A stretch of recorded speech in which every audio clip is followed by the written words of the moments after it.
Dia punya yang ada pen. Takut nanti dia confuse.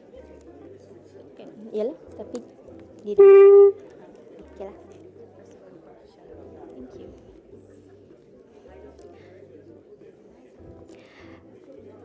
A very good afternoon, everyone. Thank you for joining the session today. I'm Kajal, and I'll be your Master of Ceremony for Prof. Shahrul's inaugural lecture today. Just some housekeeping rules before the event officially begins. I would be most grateful if you could turn your phones into the silent mode for those who are in the hall. Kindly do stand up during the arrival of our Dean, accompanied by Prof. Shahrul Bahyah, as well as when our national anthem and the UM song is played.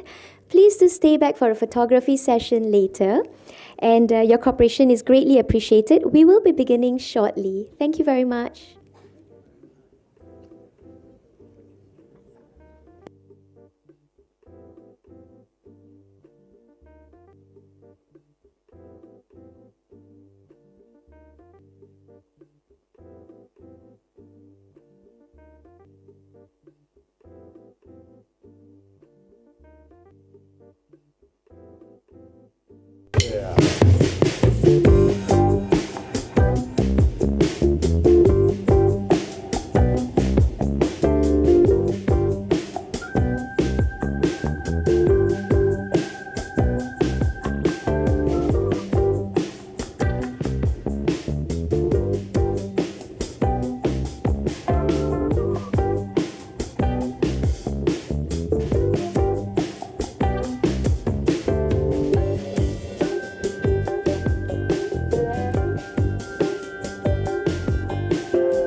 Ladies and gentlemen, announcing the arrival of Professor Datuk Dr. Yang Farida, Dean, Faculty of Medicine, with Professor Dr. Shahrul Bahyah.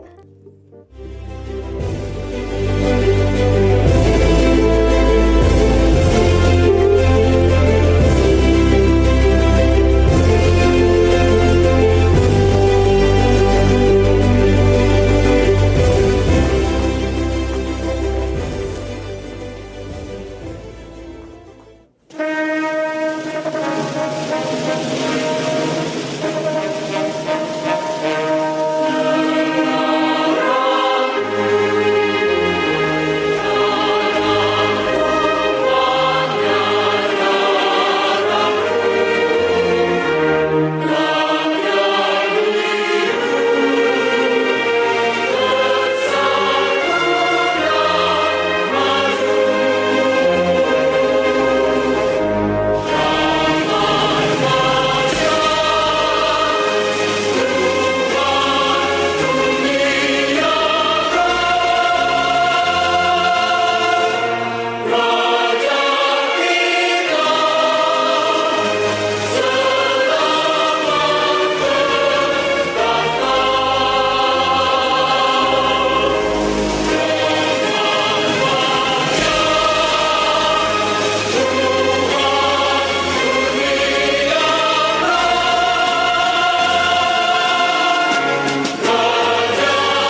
Please be seated.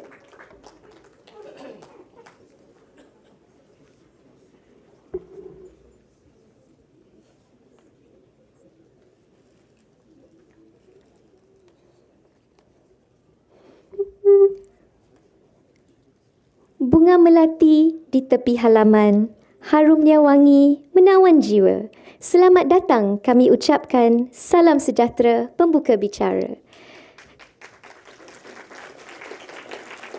Selamat petang dan salam sejahtera diucapkan kepada semua hadirin yang dihormati sekalian. Selamat datang ke Syarahan Perdana Prof. Dr. Shahrul Bahyah Kamaruzzaman pada hari yang berbahagia ini.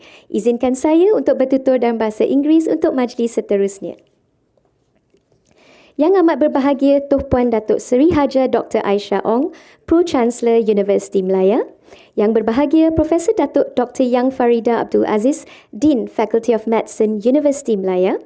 The Honourable Professor Dr. Shahrul Bahyah Kamaruzzaman, Professor of Geriatrics, Department of Medicine, Faculty of Medicine, Universiti Melaya. Yang berbahagia Tan Sri Professor Emeritus Datuk Dr. Muhammad Amin Jalaluddin, Department of ENT, Faculty of Medicine, Universiti Melaya. Yang berbahagia Profesor Ulung Datuk Dr. Lu Lai Ming.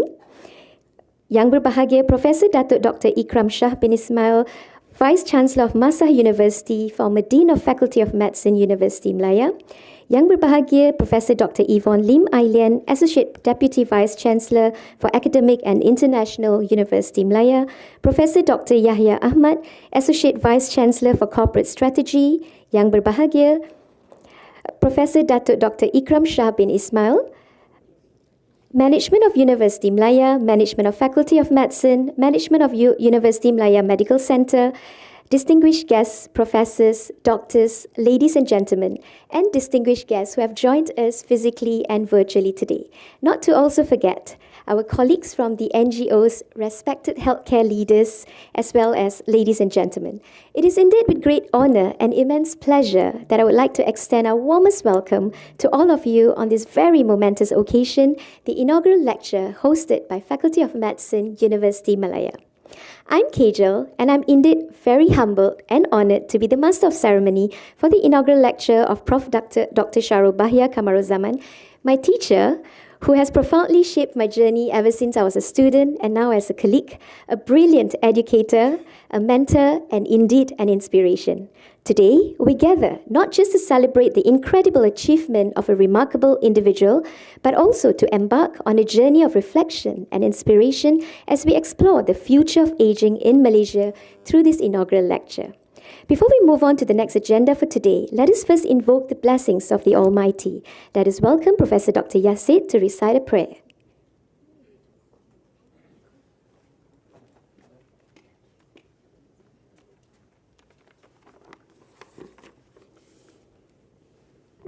Assalamualaikum warahmatullahi wabarakatuh. Al-Fatihah.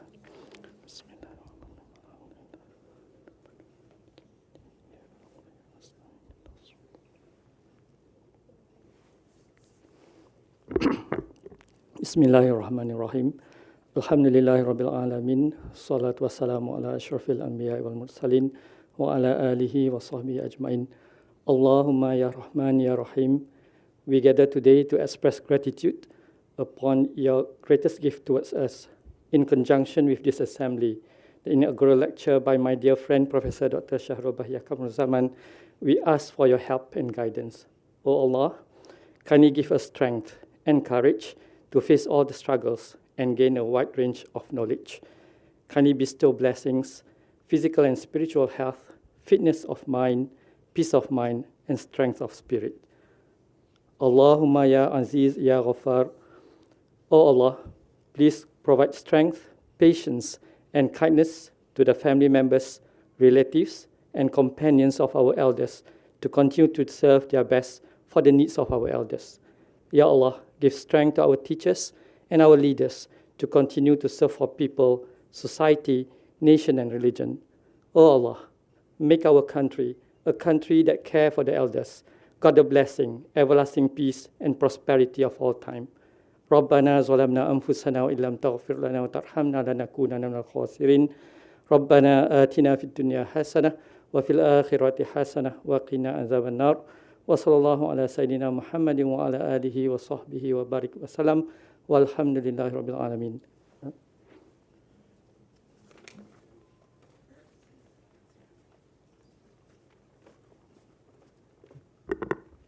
Thank you very much, Prof. Yazid.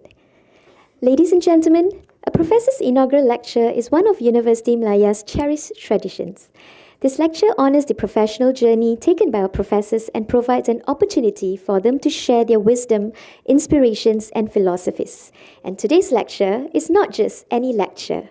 It is the culmination of years of dedication, passion, and tireless effort by one of the respected figures in the field of geriatrics who has also inspired a generation of healthcare professionals to view aging through a lens of dignity, compassion, and respect. We're very grateful to be here today as an audience to the inaugural lecture of Professor Dr. Shahrul Bahyah entitled Reimagine Aging in Malaysia, Finding the Perfect Balance. Without further ado, I would like to invite the Dean of the Faculty of Medicine, Professor Dr. Yang Farida, to chair the lecture and subsequently introduce Prof. Dr. Shahrul Bahyah. Please welcome Prof. Dr. Yang Farida.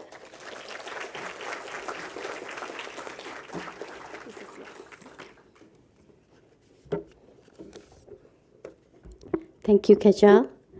Assalamualaikum dan salam sejahtera. Yang amat berbahagia Tuan Datuk Seri Hajah Dr. Aisyah Ong, Pro-Chancellor Universiti Malaya. The Honourable Professor Dr. Shahrul Bahyah Kamaruzzaman, Professor of Geriatric, Faculty of Medicine, Universiti Malaya. Yang berbahagia Tan Sri Professor Emeritus Datuk Dr.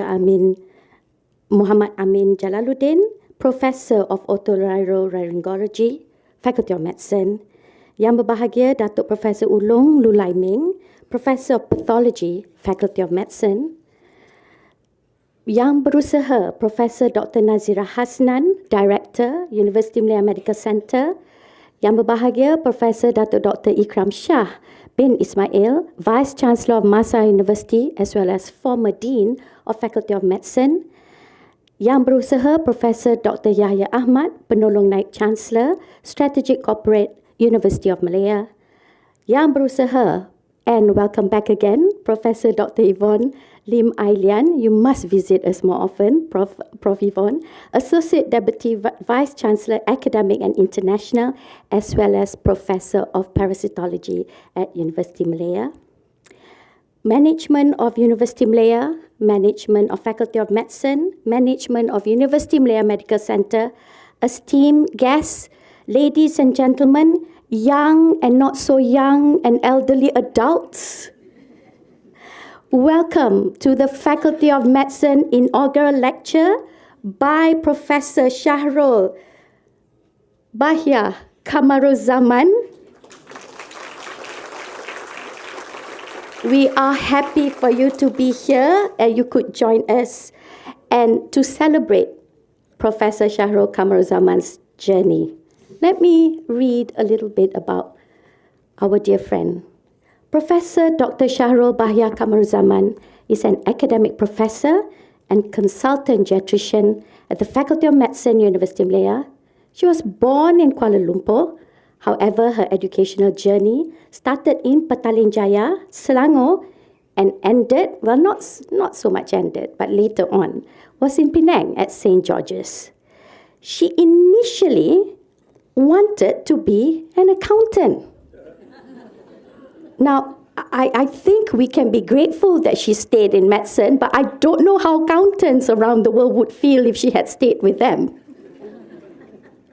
Fortunately, her family recognized her potential and empathy as a carer, and thankfully she shifted her focus and pursued the Science Matriculation Program at the University of Science Malaysia in Penang, and her academic journey continued and led her to the University of Wales College of Medicine in Cardiff, United Kingdom, where she completed her undergraduate medical training.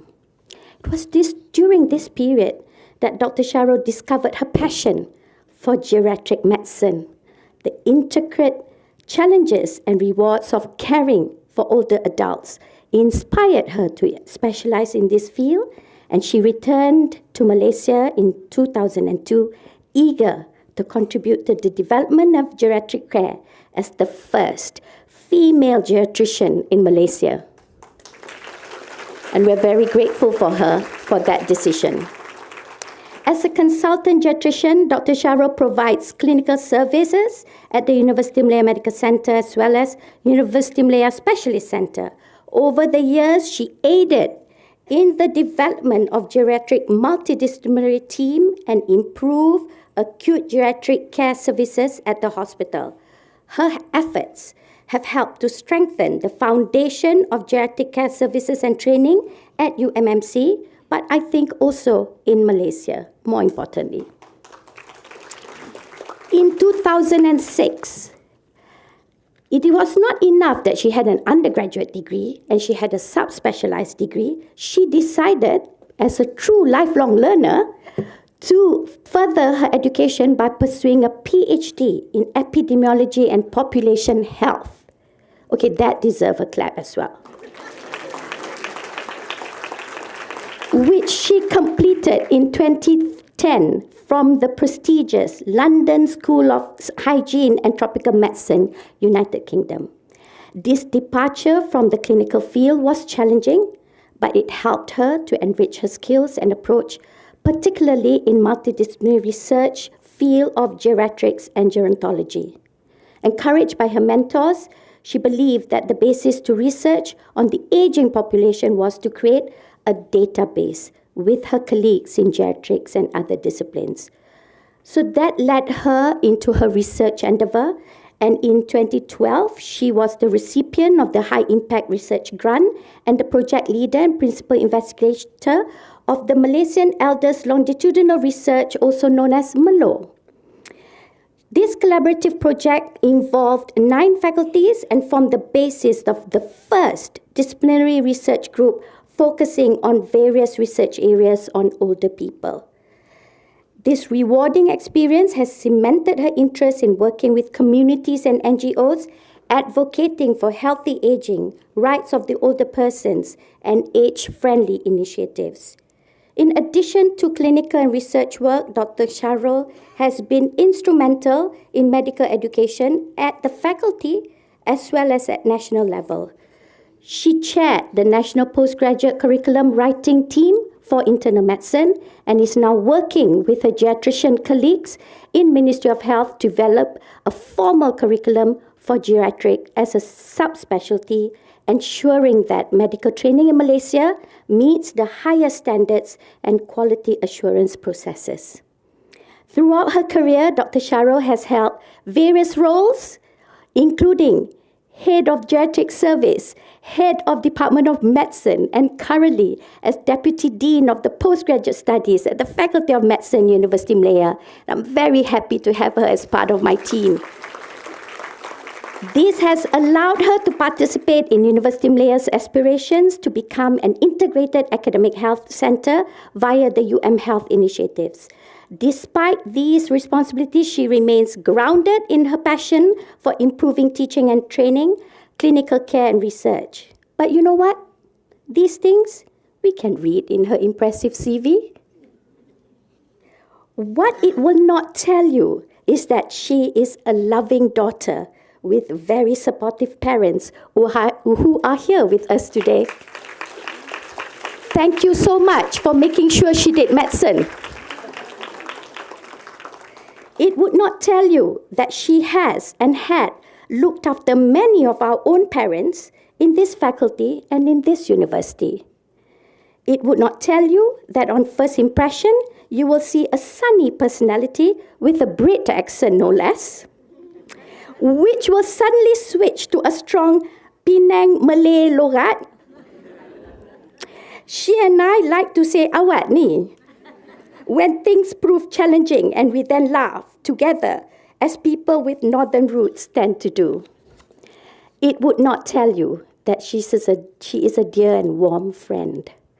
So please join me to invite Professor Dr. Shahrul Bahyah Kamaruzzaman as she delivers her journey in her inaugural lecture entitled Reimagine Aging in Malaysia, Finding the Perfect Balance. Shahrul, the floor is yours.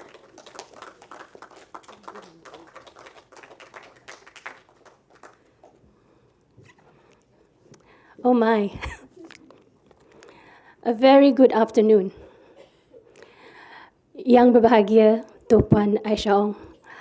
It warms my heart that you were able to make it today, as you've been with us in geriatric medicine from the very beginning, with your passions and support for older people, especially with dementia.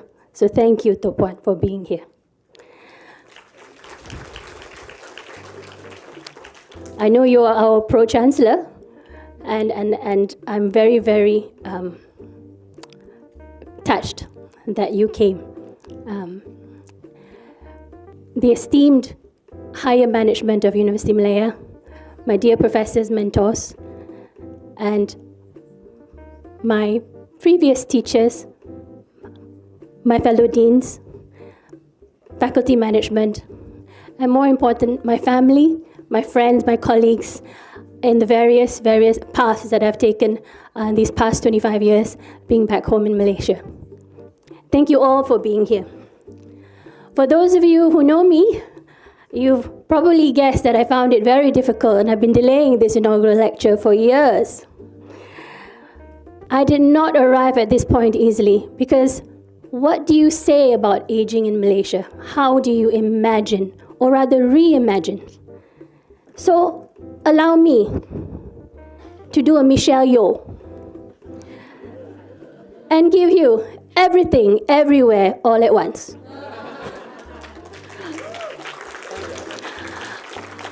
Along the way, I hope to tell you my own story, my journey into my various paths that took me into my formative years in geriatrics, teaching, curriculum, research, and lately, advocacy for healthy aging and working in the community, which really is something that's been really rewarding to me all these years. Now, where do I begin here?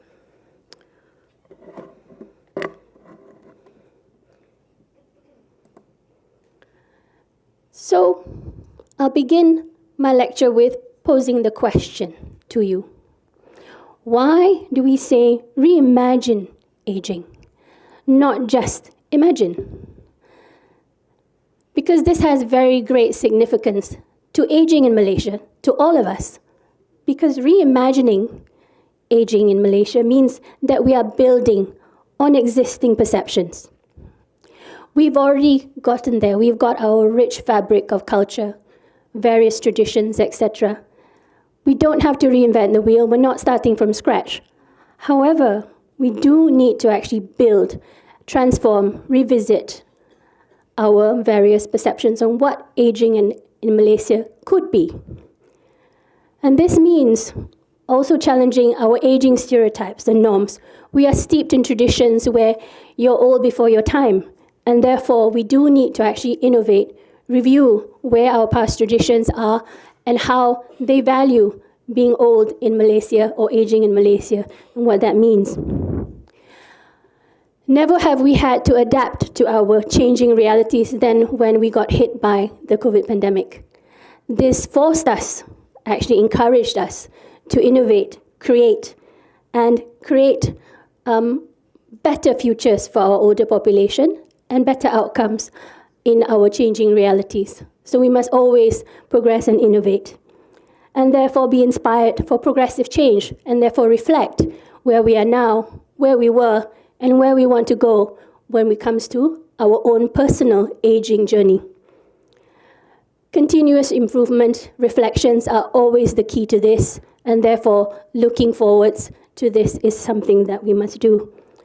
And this is a journey which is very inclusive because it does involve multiple perspectives.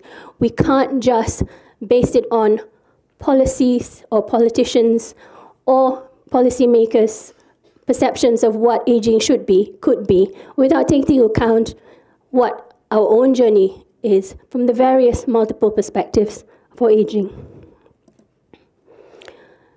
So, we live in a graying world, as you know. We're getting older. We're growing the fastest over 65-year-old population in the world.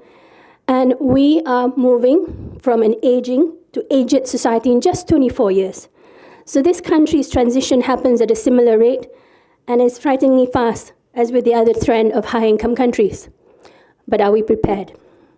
By 2044, 20 years' time, double, 14% of our population is expected to be older 65, making Malaysia an aged society. And, God willing, come 2056, we will become a super aged society with over 20% of its population above 65. We'll catch up to Singapore finally. So this is our aging pyramid 20 years ago, 24 years ago, where at the top of the pyramid is the older population, both male and female. This has grown and will grow over time, and we're getting a bit thick in the middle, which actually has some things to address as well in terms of how our population is aging in wonderful Malaysia. So where we are today, the statistics project a significant rise in the percentage of our older population from 8.1% this year to double that by 2040. But are we ready? Financially ready? This is alarming. I attended our Aging and Longevity conference by EPF a couple of months ago, and the EPF, our Employment Provident Fund, reports that 58% of its 54-year-old members who turn 55 and can withdraw their EPF savings have less than 100K saved up.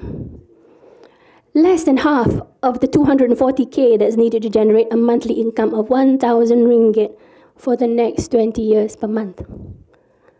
Now, if that's not alarming, and if that's your only source of income and your hope for your future in old age. But I'm not here to alarm. I am here, however, to encourage and inform that despite the combination of financial unpreparedness, we do also have a preference for aging in place. We don't all want to go and live in a nursing home, which is not a bad thing either, depending on your situation. But the high cost of domestic caregiving means that many older people will have to face difficult trade-offs as we age. And I said you can withdraw at 55, but our average age is creeping up to over 75 for both male and female. And therefore, it would take, and right now we're at 2024, the potential old age support ratio, where the numbers of younger people that supports one older person is getting lower and lower. So it's 6-to-1 at the moment. How did we get here? We have had numerous 5-year Malaysia plans. But may I say so, and I've said this in front of our health white paper conference, Malaysia's strategy for older persons has not been proactive. Rather, it's been reactive. It's not been cohesive for any one thing. It's just been an after, or by the way. We've never been part of the whole. We've never been at the center. I say we older people lah. Yeah. Across areas of need, it's not been very cohesive. So if we say that we got here by chance, we did not. We did not plan as good as we could have, and therefore we do need to re-strategize and reimagine what this could be. So what's happening now? Of course we've got things going on. The government is doing its due process, helping our B40, below the 40% income belt population, by providing cash assistance by one-to-one warga emas. That's not very much. However, it is something to people who are in dire need of food, of a daily staple, to enhance their financial well-being as a senior citizen. Broader solutions are in play. There's a National Action Plan for Senior Citizens, and I heard there's an impending Senior Citizens Bill. We're waiting. However, we're in the last quarter of 2024, so I hope we don't wait too long. And of course, my colleagues have been championing the National Dementia Action Plan, and that is something that is very, very important, and my colleagues in geriatrics, specifically Prof. Tan Maupin, has been fiercely fighting for this plan to be acknowledged and operationalized in due course. So, Malaysian government has dedicated itself to improving the rights and welfare of older persons. That's beside the point. We do need to, however, decide that solutions need to be implemented realistically, because some are merely shorter-term solutions really do need to be done now. It needs to happen. It needed to happen yesterday. And what are those? What are the priorities? What are the needs that need to be identified? Leaving time and a longer view and preparation for the longer timelines that we need to achieve. Why is this so difficult to actually try and get together? Meeting the needs of older people is complex because we're all different. I can't say we again, I'm still young, you know. Multidimensional needs. We're heterogeneous. Older, aging, we're all aging and not old, we're all aging. We're heterogeneously different, socio-economically, cultural. Even within the same community, we are different people, we're individuals. And with our rapidly urbanization of our population, aging in place is difficult, challenging. Housing is no longer what it could be for older people. Safety in a home with regards to falls and those being frail or being socially isolated is no longer something that can be sustained over a long period of time without adverse events and a high admission rates to our hospital. For all this to meet that need, we've so far depended on a lot of political will and governance. We'll talk about that shortly. So in meeting the needs of older people, we must understand how older people can get into this, I call this the wheel of misfortune. When you have age-related diseases, which can affect your mental health, having a loss of meaningful and purposeful activity, mean that there are lack of age-friendly environments and services. And this can lead to social isolation, depleting retirement funds, and for those who are vulnerable, elder abuse, whether financially, physically, mentally, etc. Abandonment, loneliness. So what do we need? What we actually need is an ecosystem. How do we survive aging in our population without an ecosystem that allows you to be, allows you to live, allows you to be independent, allows you to interact, access, have available and affordable healthcare, recreation, financial assistance? All that is something that's very, very important. So I'll leave you with these questions. To what extent has the implementation of policies and programs served the real necessities of the Malaysian older person? What are the underlying gaps in this implementation of the programs? I think many of us that are sitting here working in NGOs, working in different ministries, sitting at the table where we are actually trying to formulate plans, etc. There are gaps in some of these programs, but working together and cohesively will actually create this implementation of policy. We need to address things like income security, access to quality healthcare, which is why I'm very excited to be part of our UM Health initiative. Personal protection, care for the older person. All those things are realities that we do need to address, and within a very short time. So what is the way forward in reaching an aged nation in 2040? So I invite you to reimagine again what this could be, based on the facts that we've just shared.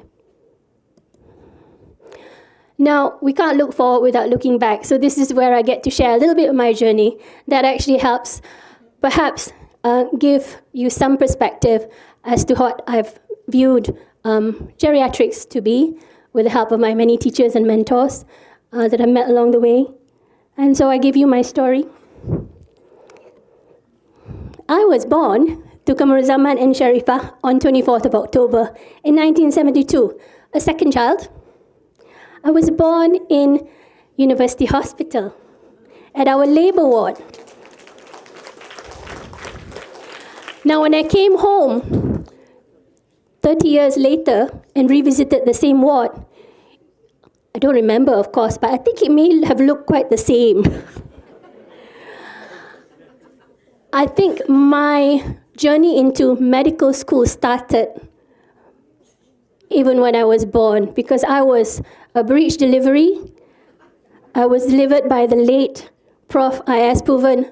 If you recall, my mother said that it was referred because he was the expert in knowing how to turn this and flip this baby around the right way. I kept flipping right up to the point, a few days before delivery, he thought better come in. And therefore, I flipped again. So, couldn't stay still. So I was born via breech delivery in front of 6 medical students at UM.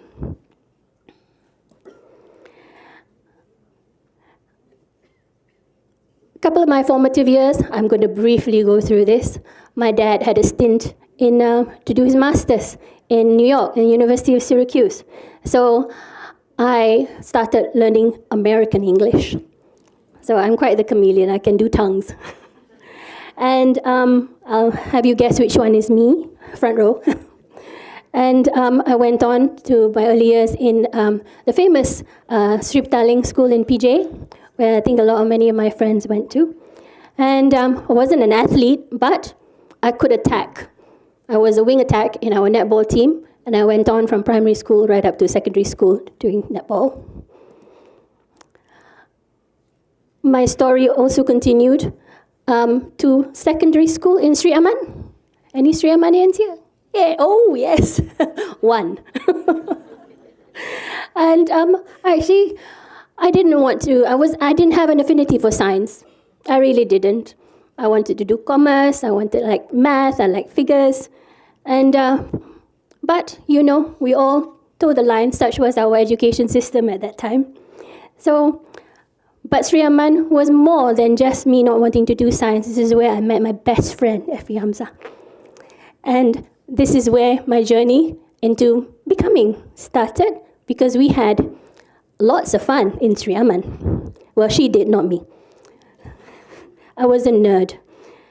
But we had to leave because Dad had his stint in Penang, in the state government, and St. George's, the alma mater of our mantan dekan, Prof. April. She was my super senior in school. Never met her, but I only heard of her. And I heard of her over the years again until I finally met her in medical school, which was a lovely account. But I did science because I was told to, but I took extra principles of accounts on the chance that I could still go into the corporate world because I wanted to make lots of money. Little did I realize that did never materialized. Yeah. My parents knew what they wanted. They got me to think about it. Yeah. And it didn't help that I failed my aptitude test. Who knows? So I did matriculation in science. Found out what living in our dorms in MRSM Kulim felt like. That was, somebody who went to outside schools and then staying in boarding schools. That was a good challenge for me. I needed to grow up. And then on to the Penang campus. And I had the privilege of meeting a very wonderful dean by way of Professor Roslani, who was the mantan dekan's father. He was my first dean.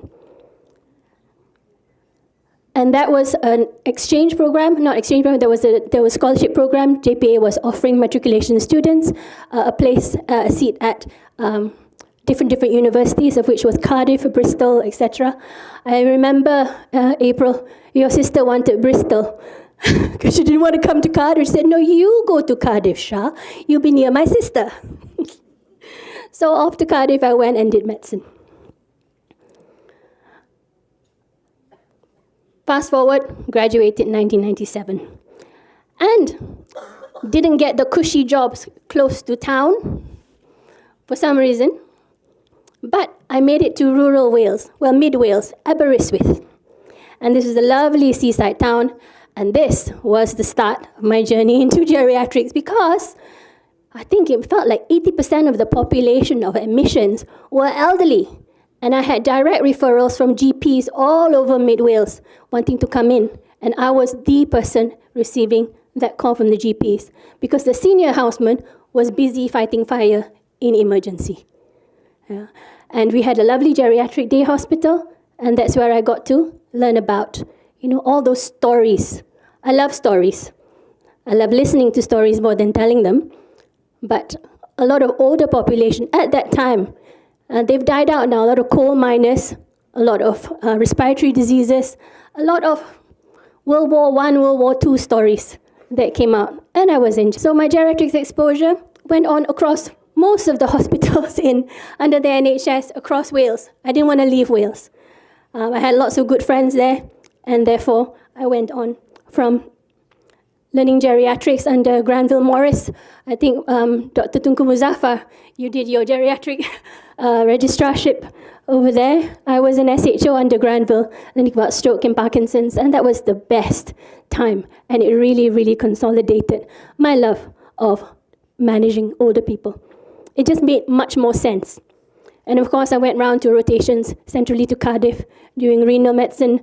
I did a bit of everything, as what you do as a medical officer, a senior houseman at that time. Sat for my exams quickly, went through the training course, and then decided, okay, let's apply for geriatrics. I did geriatrics for about 2-3 years, and that culminated in my time in Princess of Wales Hospital in Perdana, which is my last stint in Wales before I came home. So this was me when I first came home. New beginnings. I didn't know how I felt when I came home because geriatrics was very, very different to what I had learned. Now, I didn't actually plan to come home. Sorry, my dear parents. I was actually having a look-see. My sister had just gotten married, and I was urged to actually, Kamla, look, UH as a geriatrician, and therefore you should come and have a look and see what your future would be when you come home. And lo and behold, I met him, our beloved Professor Kialgo. He was my first boss in Malaysia. I met him in his scrubs in the endoscopy unit in Menara Timur, and he didn't mince his words. He said, girl, you need to come home. This is the application form. In those days, we had to write it out. And as most of you that know and love him, he's very persuasive. So he added in another carrot. He said, you'll be working with a very interesting man. He wears a bow tie. Philip Boy, Junhua.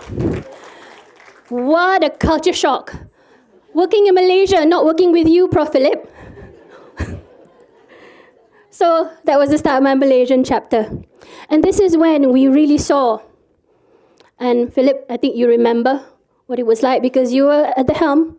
You were actually doing a lot of the administrative stuff, and I was on the ward with our fellow colleague, Dr. Suraya, who was a medical officer at the time. I was the junior lecturer, and we had Dr. Liao, who had wanted to do geriatrics, but is now a respiratory physician in Penang. So the team of just the four of us started firefighting, as it was called, identifying who was elderly, defining them, deciding what the issues were, managing as best as we could, identifying what they were like before, and seeing how best, within a very skeletal multidisciplinary team, we could do to actually try and get them to as close as possible to what they were like before they were admitted. So this is the basis of geriatric care, identifying via a team of experts to actually decide on a best way to discharge you well and at home without bouncing back. But what we saw, and what a lot of our colleagues saw, because we were a very, very small team, the rest of the admissions were going elsewhere, and we were getting admissions of everybody over 65. It was crazy. So that actually limited the number of people that were over 65 with complex, acute medical problems. They didn't have the beds to come to us. So what majority of people at that time saw was just the tip of the iceberg. You didn't see what was actually going on. And what, as geriatricians, for those of you that have trained in geriatrics and are familiar, a comprehensive geriatric assessment was needed for each and every one that came in, so that we understood the complexities, because it wasn't just that one urinary tract infection that determined their fate, and that they had that heart attack, that heart failure, the stroke that ensued afterwards, and the disability, not because of a simple UTI. It was the understanding of the complex ecosystem that made up that older person with multiple risk factors that needed to be addressed comprehensively within a geriatric team to be rehabbed and managed appropriately.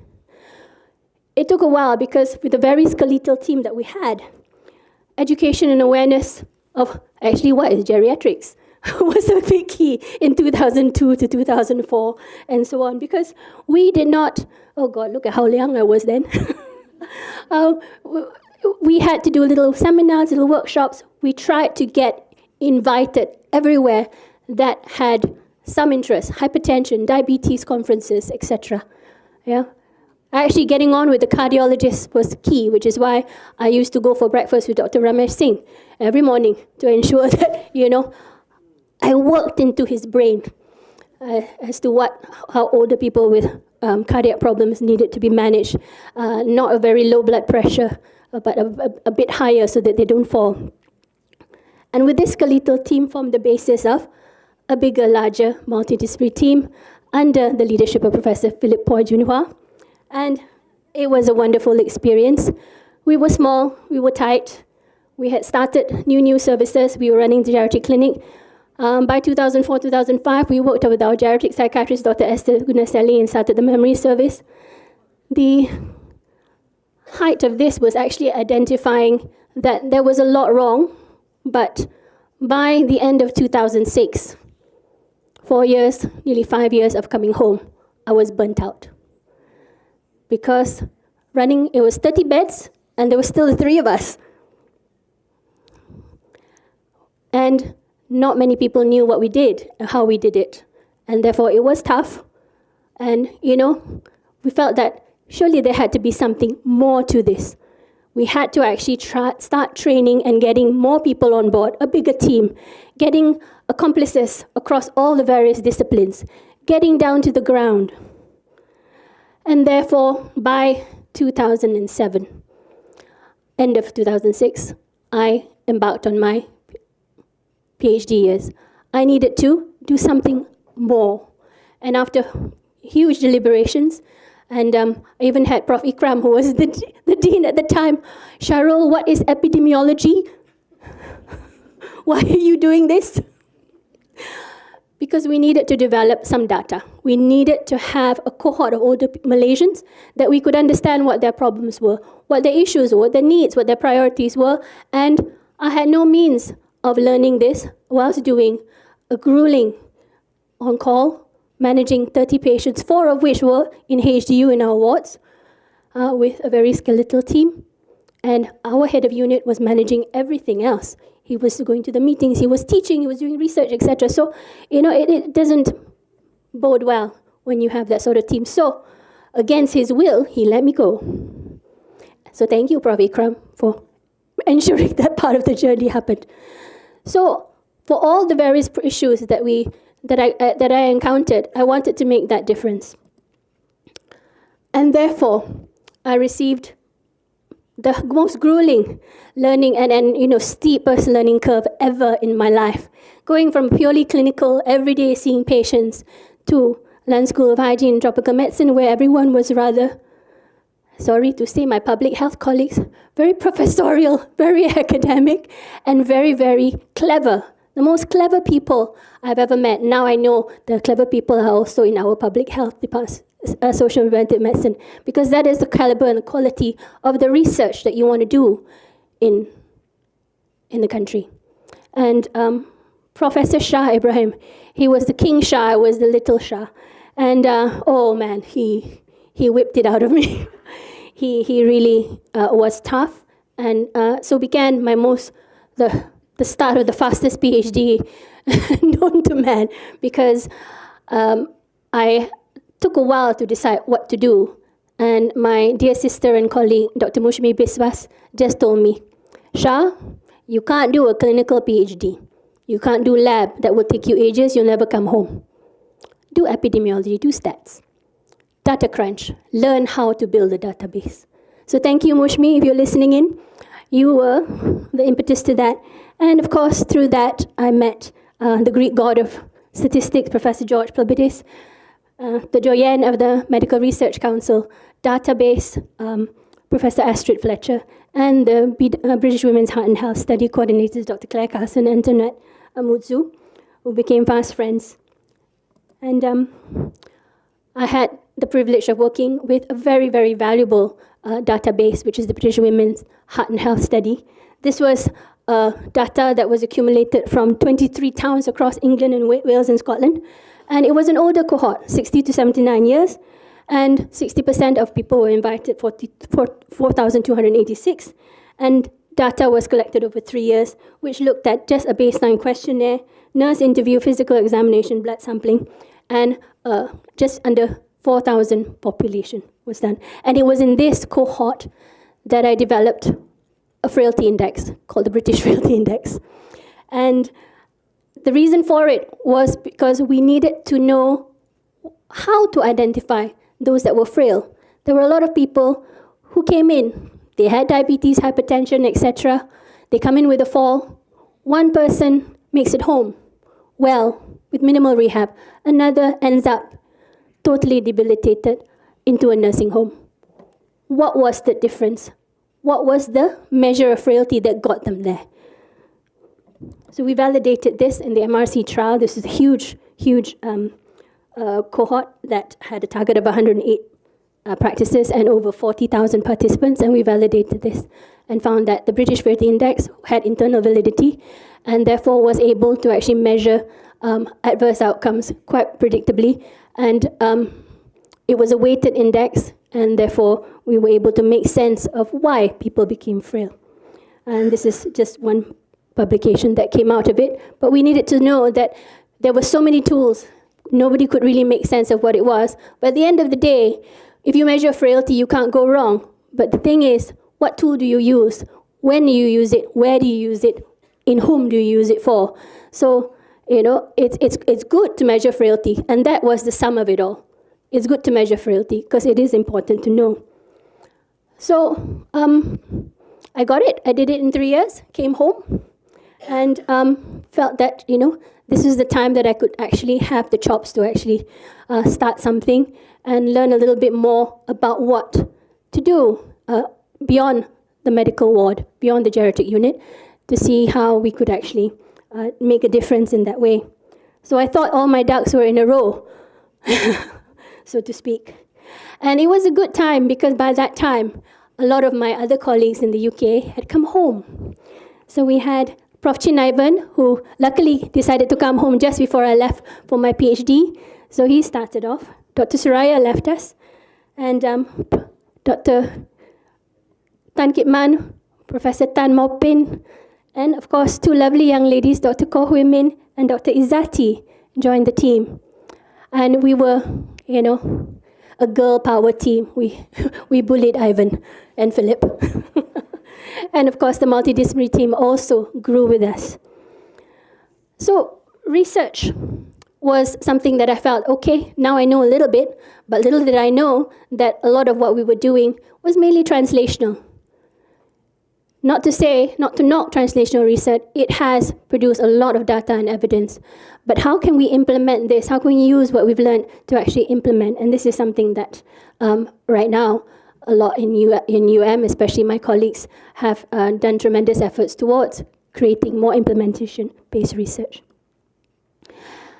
I remember the day we were given the opportunity to apply for Cycle 3 of the High Impact Research Grant, and this gave rise to MALO, which is the Malaysian Elderly Longitudinal Research. I credit Prof. Tan Mau Pin with this. She's very good at acronyms, this woman. And this came about, I think, Prof. Tunku Kamaruzzaman, you gave me a huge pile of papers of previous researchers that looked into aging, but it wasn't quite the right time or circumstance.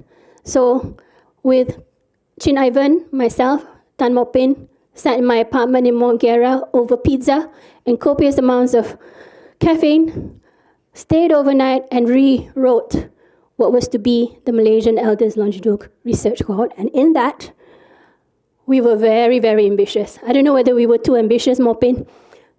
We were. She's just nodding her head. And this had 9 faculties. Because really, in order to look into aging comprehensively, you cannot just look in one area. You have to actually look beyond and everything that affects it. It was like doing a comprehensive geriatric assessment, to be honest. And we had 14 principal investigators, 10 co-PIs. We had 31 research assistants, of which many were doing their masters and PhDs. We had a satellite group, which were the HIV population. I'm really, really proud to look into the vulnerable HIV older population, together with Prof. Kamaruzzaman and Dr. Rina Rajar Surya, who was coordinating it all. And they mirrored Malo in terms of data collection, etc. So at the heart of Malo was the older person. We wanted to actually conduct an action-oriented research. I did say that we were rather ambitious, but the heart and the soul was there. We wanted to gather vital information on issues, their opinions, their needs from their own perspective, because no one ever asked them. Policies were made because it was needed at the time. It was very reactive. And from every aspect, so hence we had 9 faculties, looking at not just physical health, economics, working, housing needs, education, social protection of the older person. And we had a little website. We told people about it. We did road shows, and this was the start of a wonderful, wonderful relationships with the leaders in the community who champion NGOs, founders of NGOs, people who are making a difference in the community, doing what they love and passionately in spreading the joys of growing and growing old healthily. And in the picture there at the top, I've got the late Mr. Ko Pak Boon, who was a very, very passionate senior. He was from the Faculty of Chemistry, and he was the secretary of the Damansara Jaya Senior Citizens Association, and he volunteered himself. What can I do? What can I contribute? He was so happy that there was something that he could actually spend his time and efforts in, and he kept bringing us over to Damansara Jaya Senior Citizens Association to give talks, to do part of our data collection. We also met leaders of the first and oldest Senior Citizen Association, Suchita, which is now housed in Kelana Jaya SS5, and they've got their own building. So we had not just participants, of which we did everything under the sun. We had volunteers also that helped us, because if we were going and I was sending out 31 and then deploying them to go to houses across PJ Utara, PJ Selatan, and Bah Pantai to gather data, their doors would be slammed in their faces. They needed to have protection. So we had volunteers who were from the community to actually help introduce us to the community, because, you know, young people knocking on doors these days are not a good idea, because you never know what scams they could be up to. So this is the area that we covered, and this is all centered around, of course, University Malaya. And they were randomly selected, and we chose them from the electoral roll. But I think another lecture about our electoral roll would be would come ensue, because it really highlighted the perils of our electoral roll in certain circumstances, because a lot of people that were said to be living where they were weren't actually there. These were our principal investigators from the various faculties, and I've been so lucky to have sustained friendships and collaborations with them over the years. And these were our research collaborators from abroad, from the various faculties from across the world. And most importantly, the organizations and the NGOs that came out of this relationship of going down to the ground, knocking on doors, going to churches, mosques, community halls, speaking to MPs, getting residents association presidents to come in and learn about what we do, learn about healthy aging, learn about what it was to actually manage to be old, and what you need to screen for. So these were the start of really, really long-lasting relationships that has helped us in UM, I must say, to cultivate all these various connections and collaborations with our community. That's ever so important. And of course, 4.57 million, that does come with a lot of publications. And I must thank I call her our ever ready bunny, Prof. Tan Maupin. You give her a concept, she runs with it, and she got us our publications. I must say a lot. We all came, we conceptualized, etc. But this woman sees it through. And therefore, you know, we managed to get 2 patents.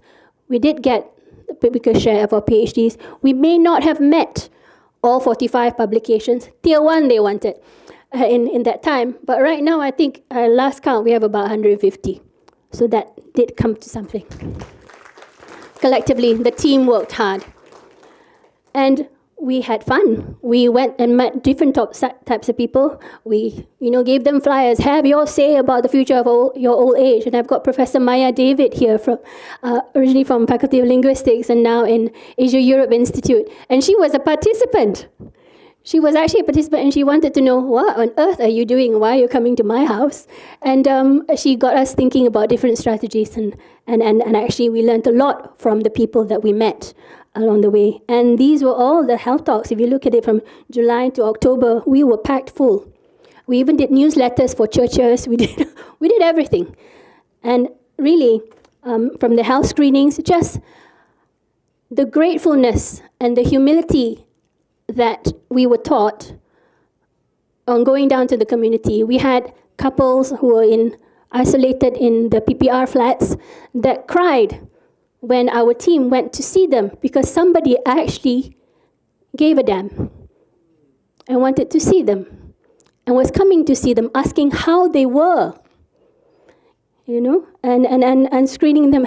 So we were basically, I think PPUM had the largest number of referrals to different clinics in Ruka at that time because there was a lot wrong. We picked up a lot of things. And it really highlighted that our primary care, our community care, our public health care really, really needed to expand beyond the hospital. It really needed to get out of hospital and back to the community.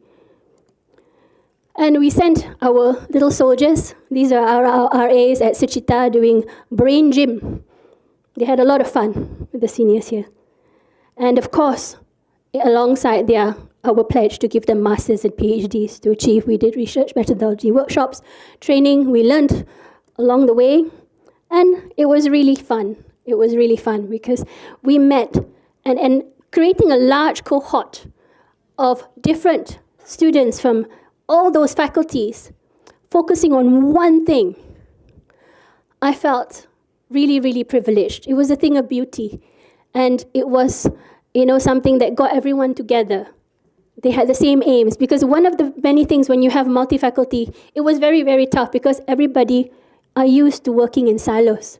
They had their own patch to work on, and this is mine. I want the data. I need to do this. And this is all I want to do, without realizing that the heart of it was actually to collect that collective basis of information. And that information is really, really valuable. And a lot of our colleagues have actually gone on to do bigger, bolder things with it. And these are some of our successful RAs that have gone on to different parts of their careers. And we're all very, very proud of them. So we set off thinking, we had a silver tsunami, and Malo had many strategies that we were hoping could impact on the Malaysian aging population. What we did was actually, we did a lot of soul searching as to the way in which we were collecting data, and the way in which we were delivering healthcare, in which the way we were actually informing policy on these various issues. And we wanted to see that a lot of older people, see them through to being healthy, relevant, hearing their voice, being functional, being involved. And I think, those are the indirect things that came out of this project, of which I'm very proud to be part of that team that actually saw this through. And of course, we needed to make some impact, not just in the community, but towards Malaysia becoming a developed nation. And the research secondary outcomes were there. And this is just Professor Rina, who is the satellite arm of Malaysian Health, HIV and Aging. During your inaugural lecture, but I didn't want this event to go by without my team and I from Churia thanking you for your collaboration and support in the work that we are doing in the Malaysian HIV and Aging cohort, which started out as a small sub-study in the HIR-funded Malo program way back in 2014.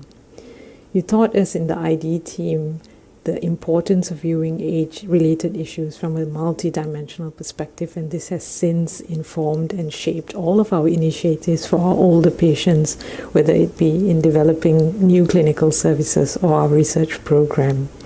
The MIVA study we did with you made such an impact at a global level that we were subsequently supported to continue this work even after HIR, and we have just started recruitment, marking a decade of follow-up. Over the years, this collaboration has led to multiple opportunities for our ID as well as our geriatric colleagues to work together and be part of international research and training programs. It is hard to believe how that one sub-study that you conceived years back has now grown into a whole research and implementation program, providing capacity building and research opportunities for postgraduate as well as clinical trainees. Personally, I'm glad to have had your wisdom, your support, and your friendship throughout this collaboration, and I look forward to your next chapter and what I can learn from you. Congratulations again. Thank you. That was Dr. Rina Rajasuria, a highly successful, very talented young lady who is making a huge difference on HIV and aging in the world. She's really, truly wonderful, and I'm really proud to call her my friend and colleague. The continuation to Malo. Now, money ran out, of course, after 2016, so we hibernated. And, of course, the next chapter was to actually aim for the LRGS. And my colleagues, specifically spearheaded by Professor Tan Maupin, started Ageless. And this was really dedicated to solving cognitive frailty, the mysteries of cognitive frailty in improving the quality of life for the community in the advanced stages of life. Now, this is a multi-university collaborators. We've got many of the collaborators in this room, from UPM, My Aging, UKM, UITM, USM, Monash University, just to name a few. And it is a huge, huge project, and I must applaud the team at Ageless for their persistence, in their tenacity, in their innovative strategies that actually really spread like wildfire. And I think, Maupin, you have transformed Malo into Ageless beautifully, and I look forward to all the various discoveries that we'll have from this. I mean, we've already heard it now, and I'm very excited to learn about the Dementia Action Plan that you are going to actually try and push through so that we can get some decisions on our older people with dementia. Of course, other research areas that I'm interested in is the aged working group for sarcopenia. Sarcopenia is to do with muscle strength and performance. Now, older people in the community suffer from this, and especially those who have multiple medical issues, who are leading sedentary lifestyles and have a wonderful Malaysian diet. Therefore, it is very, very important to actually detect this at an early stage before they succumb to frailty and falls and disability. Cachexia is another term meant for those with severe weight loss from various reasons, not just cancer. And this is another measure that, it is important because it is the Asian chapter. A lot of our data comes from the global north. A lot of the data that we use as reference, as guides, really, they're good reference points. However, our Asian communities are so heterogeneous. In Malaysia alone, the data from Asia, as in Japan, China, Hong Kong, and Taiwan, Korea, are vastly different from what you get from Southeast Asia.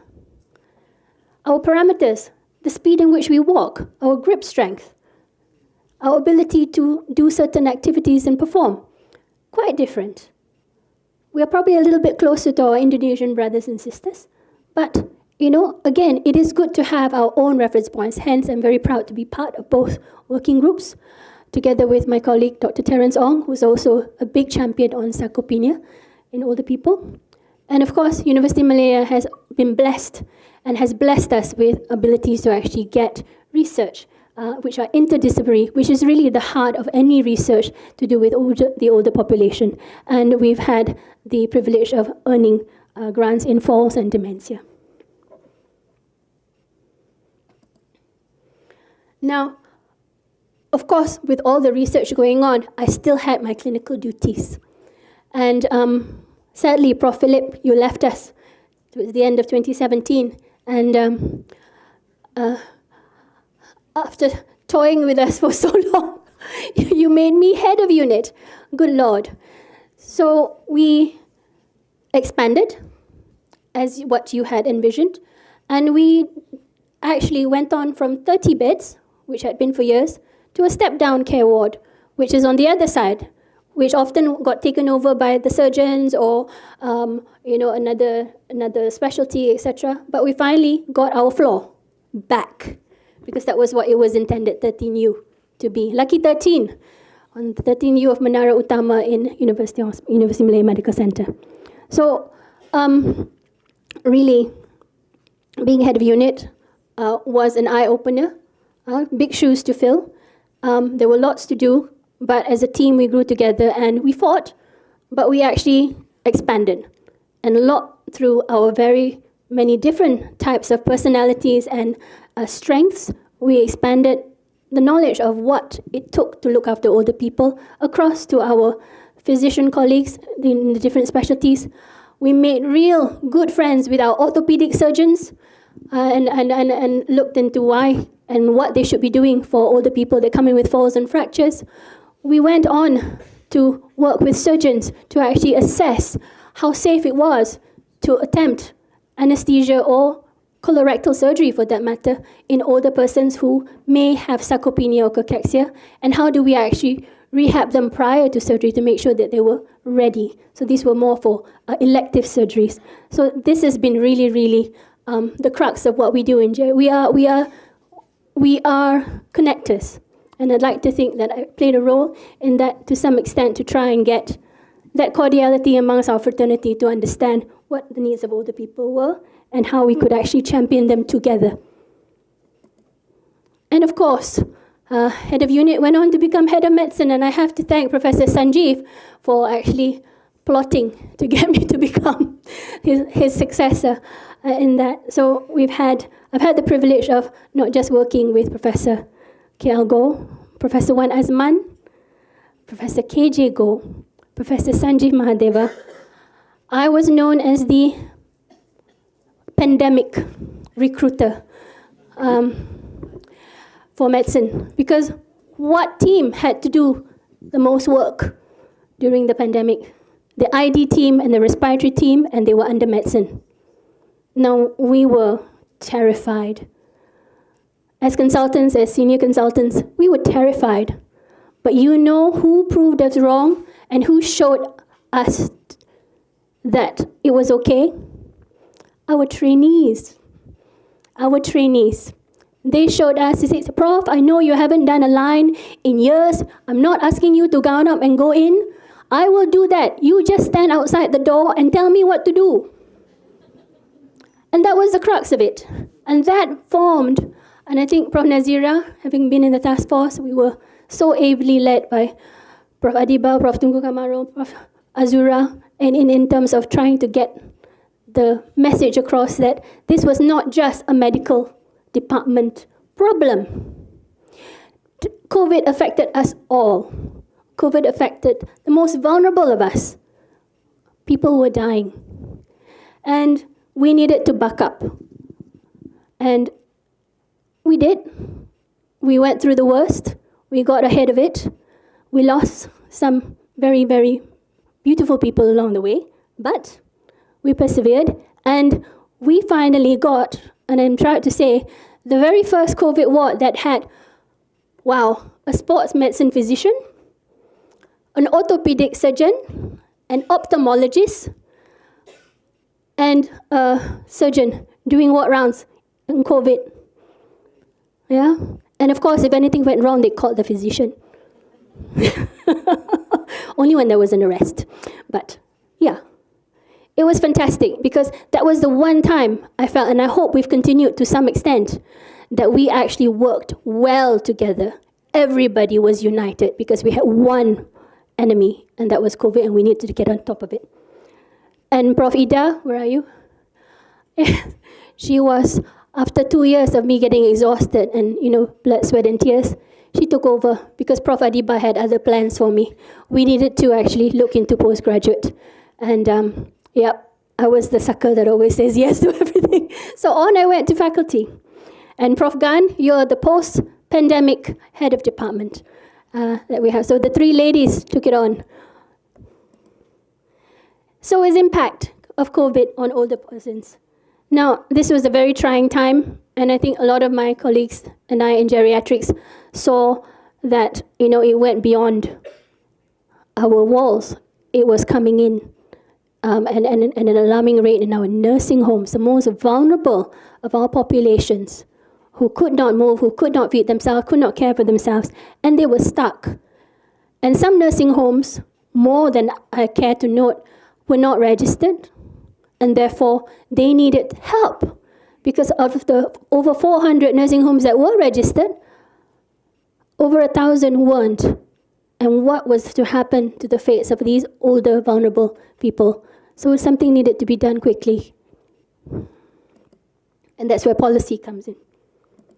It was very, very disorientating. And when you have a mother or father who has dementia in a nursing home and you see them every week and they barely recognize you, if you don't see them for that long a time, they don't know you anymore. You've lost them. And that, I think, was the start of a lot of heartbreak that we saw amongst our older persons with dementia. What we were doing, it seemed frightening. And this actually droned in the fact that we do not communicate as well as we should. We could do better in communication. Because the impacts of COVID on our dementia and Alzheimer's and other dementia-related illnesses in the community, it was wide. It impacted on the community support. People couldn't come and visit. The therapists couldn't come in. Families couldn't support. Stay-at-home orders actually killed a lot of older peoples. And there was the fear, of course. And therefore, this left a lot of people with dementia very stressed and isolated. Caregivers seeing increased confusion, accelerated decline in their loved ones. That was terrible. And I think Topuan, being the board of director for Alzheimer's Disease Foundation, you actually saw a lot of this and were a big help and support in seeing us through in this time. So this was very, very stressful for families and caregivers. And what were we to do with older people who had COVID, who were in our hospital or in the nursing home, coming in and having to be isolated? They couldn't feed themselves, they couldn't dress themselves, they couldn't turn themselves. They would develop bed sores, etc. So this is where the COVID task force really, really stepped up, and we begged to have a ward of our own just for older people and get our nurses to look after them, have some human. And Prof. Nazira, I am really, really grateful to you for lending us 5 tablets that we could use to actually try and communicate with our older person. We told the caregivers, we told the family, between this time to that time, you call. And the nurses, beautiful nurses, thank you so much. I think our nurses deserve a huge hand of applause because they were our silent soldiers. We needed anything, they made things happen. They ran the ground. They actually implemented everything beautifully. And those tablets, actually, they would stand, and some people even had their funeral rites given by the church and their priests, etc., on the tablet being read to them. And I hope it gave some comfort for those who were at the end of that pandemic. There was a lot of suffering, and that is self-explanatory as to what those things are in someone suffering from dementia.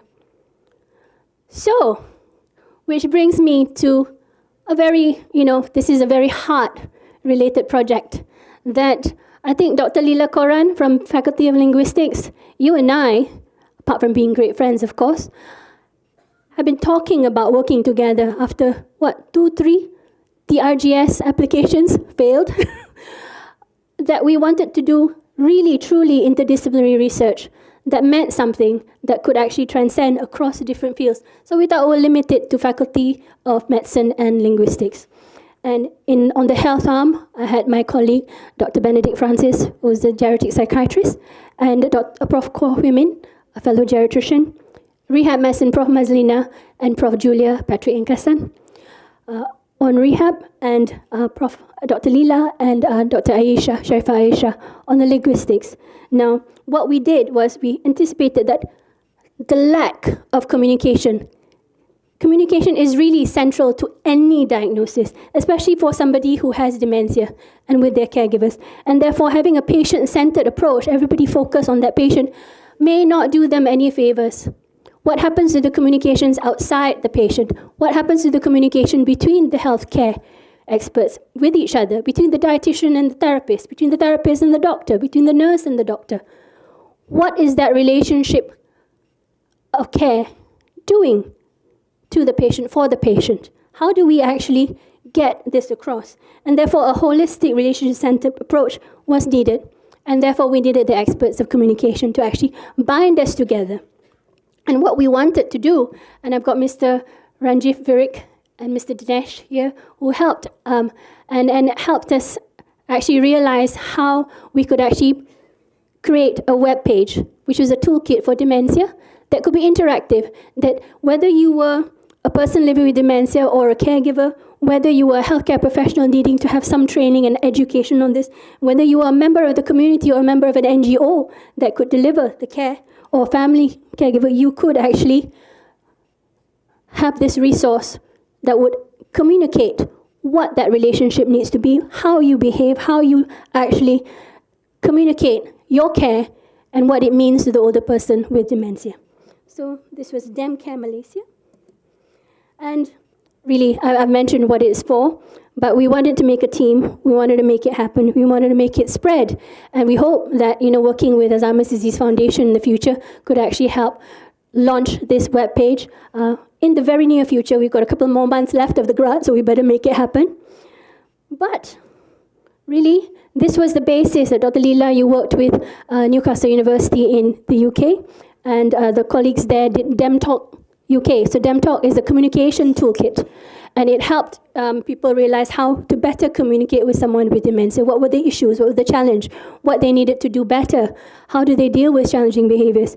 But we wanted to create DemCare, which was a little bit more holistic, relationship-based, and therefore, a little bit more useful. And this, we hoped, would be a lifeline to carers, create awareness on a public health strategy. Dementia is a public health emergency. It's happening a lot more than you know. It needs to be easily accessible and therefore instructional in a way that would be interactive, and it needed to be multidimensional. And this has yet to exist in Malaysia. So DemCare Malaysia is the name of the project.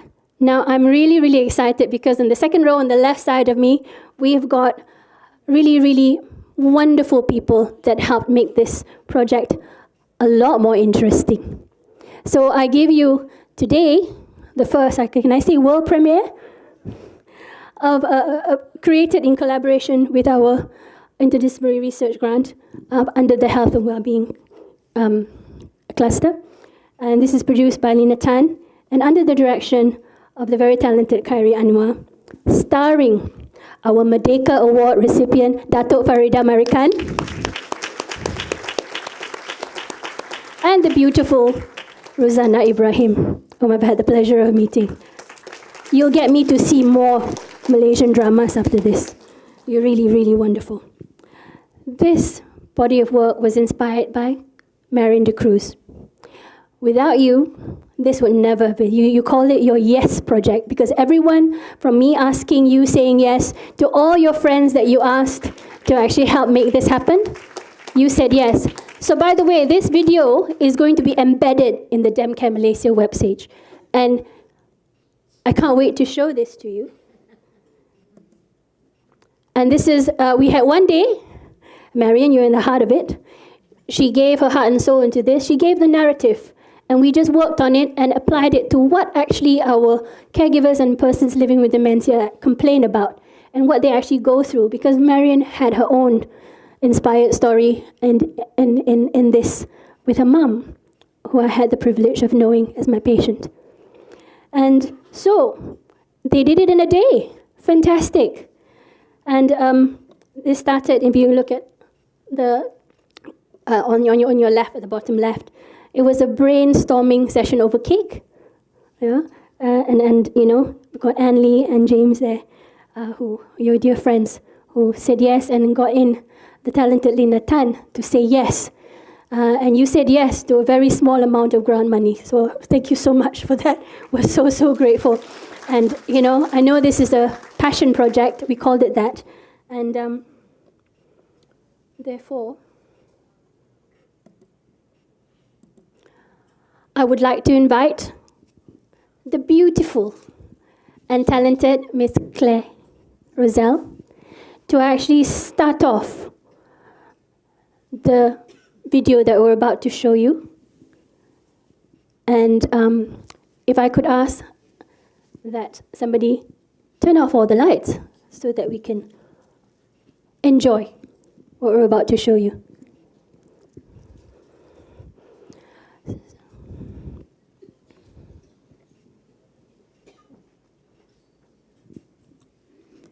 Unforgettable, that's what you are.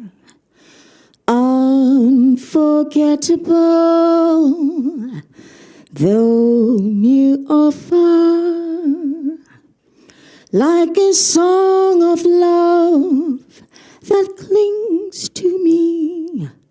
How the thought of you does things to me. Never before has someone been more.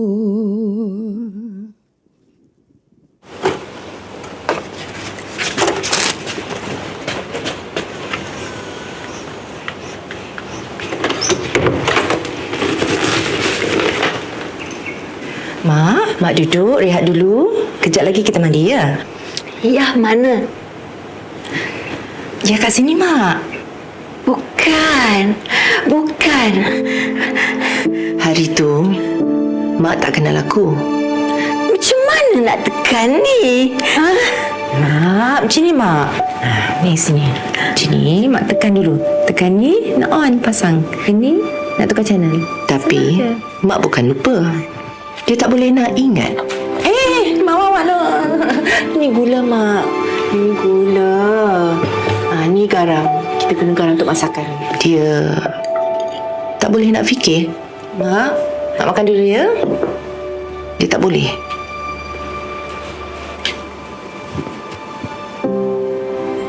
Bukan lupa. Mak, kotorlah sayur ni nanti.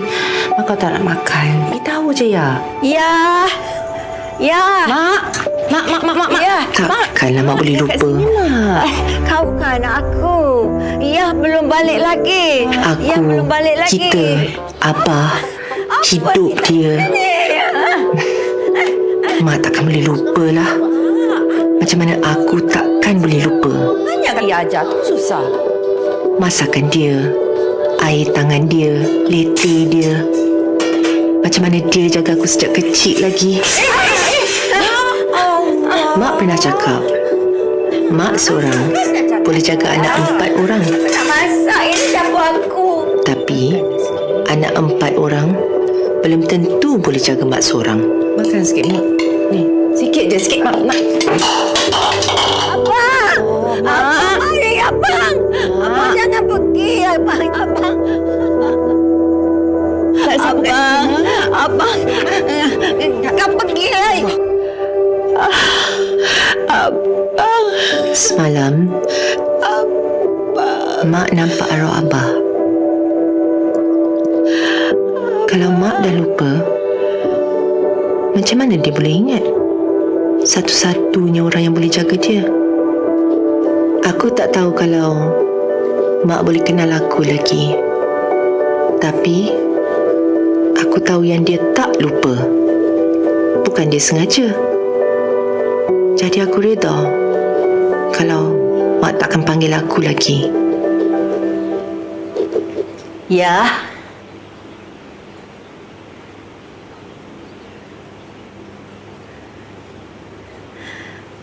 Mak rindukan kau, ya.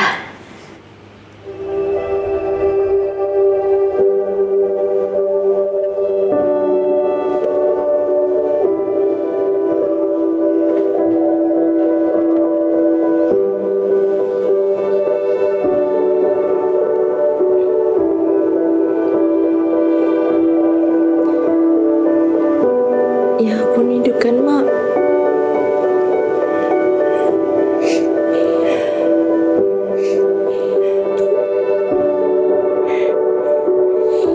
Selagi aku ada, aku akan jaga dia. Macam mana sekalipun.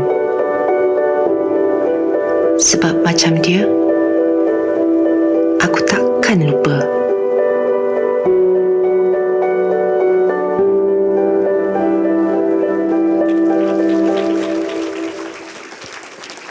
Unforgettable in every way and forevermore.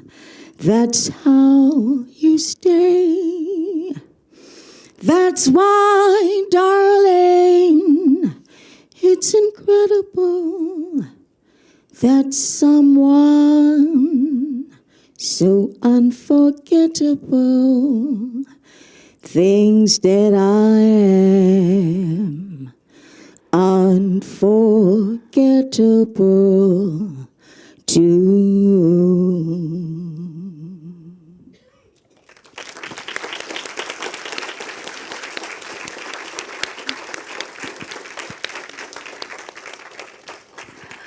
May I get the whole team, including the team of researchers, to stand up so that we could applaud you. Dato' Farida, thank you for that really moving performance. And you don't know how much of a difference that would make. Lina, Khairi, team, Ruzana, the beautiful Ruzana Ibrahim. You really portrayed the frustrations as a caregiver. We could not have written that script, and improved it any further than how you delivered it. So thank you so much to the production team. Thank you for making DemCare meaningful and translatable to a lot of people in the community. So thanks again, Marion. Marion, you have my heart. Thank you for that. And so, all this has actually really come to that last question I asked you at the beginning. To reimagine, how do we find that perfect balance for aging in Malaysia? Does it exist? Now, my journey has actually narrated to you the difficulties that we had as a trainee, as a trainer, as a disciple of geriatric medicine, working with other across different specialties, across different facilities across the country, the lack of primary care at that time, and how this has, through research, through teamwork, through collaboration, through communication, that we are able to actually translate it to something meaningful that we hope for all of us as we grow older in Malaysia. Now, the impact of global aging is huge. And in order to manage that impact, we need to see to it that we have some stabilizing factors.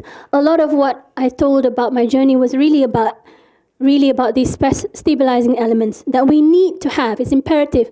Education and awareness. Now, we did that in our small way, Prof. Philip, in our unit, across the various disciplines. No more important than giving nurses, our therapists, occupational therapists, physiotherapists, speech and language therapists, they are the champions of actually getting older persons, not the doctors. Really, it is our allied health professionals that actually get the work done, that translates it to the ground in terms of actionable well-being and care. And getting the very many players of that education awareness together holistically, getting that message out is really the crux of what we in geriatric medicine really are passionate about and want to actually relate to you. And education awareness, apart from that, what did I do? Is to actually translate that into healthcare. Now, if we don't align the people to the practice of it, to the policy that we have in creating a very good patient safety journey, a patient journey in our own backyard, in our hospitals, then we need to actually relook and reimagine what it should be, because we're going to get there pretty soon. The technology, the innovation, how we need to reflect and actually try and get post-pandemic what so many tools are abound, how are we actually translating that through our health initiatives, which, Tan Sri Amin, you're doing a great job at coordinating. Prof. Yahya, thank you for giving that time and attention to making this achievable for all of us and helping us understand that although we may be, mere geriatrician or, we can actually lead and actually get us through really quite ambitious initiatives. And of course, that stabilizing thing that actually needs to be in place is the law and policies. So, how do we stabilize this? I've mentioned I'll go through it. For the people, it actually starts with us. How are you reimagining your old age? You may have already reached a ripe old age, but it should not stop you from reimagining what it could be, because that, however many years we have left, that's actually the quality years that we need to actually build. And recognizing the value and contributions of older persons, not just as participants. They are participants, they're not just recipients of care. We don't give or do, we actually get from them what they need and listen.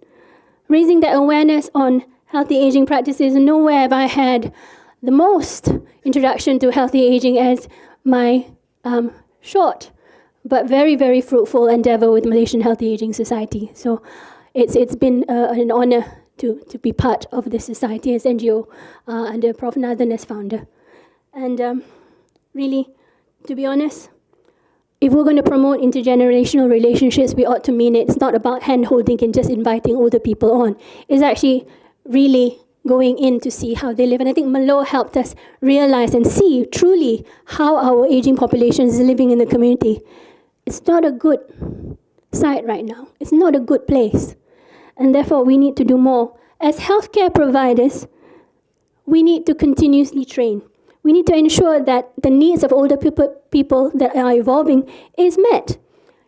Universities and medical schools, my God, I'm so lucky to have been here for 23 years and to have been part of seeing how the evolution of our undergraduate to our postgraduate has finally, under the Medical Dean's Council, approved and geriatrics and gerontology as part of our undergraduate curriculum to make it a lot more streamlined. Public health, nursing, primary care, we need to move on and actually try and embed, not just embed as part of it, but actually get aging to be the heart of it. Because if you get aging right in terms of your policies, you will have sorted out a lot of people's unmet needs at any age or ability. Therefore, universities and medical schools must integrate geriatric care into their undergraduate and postgraduate curricula. You're here. And I've had the privilege under Prof. Adiba's visionary idea with the blessings of the Medical Dean's Council. We wanted to do a change within our master's programs. This ended up being, my God, a national endeavor. The National Postgraduate Medical Curriculum has brought lots of people and organizations together. We have worked together like we never had before, Ministry of Health, Ministry of Education, university hospitals, etc. And really, it's to build our capacity in the future. I think the spirit behind it was good, is good. And we need to remember that despite our differences. And therefore, increasing that not just quantity, it's not about a numbers game that we need to get this number of specialists for the country. It is to what quality are we producing them from our medical schools? What are we doing? How are we training them? In what situations are we giving? What tools are we giving them? Are we as trainers equipped to give that training? How are we updating our skills and innovating and reflecting on how we've done things in the past? So reimagine this as well, because it impacts on our healthcare. And briefly mentioned the core of these curriculum, and this has gone and been launched across 21 specialties already.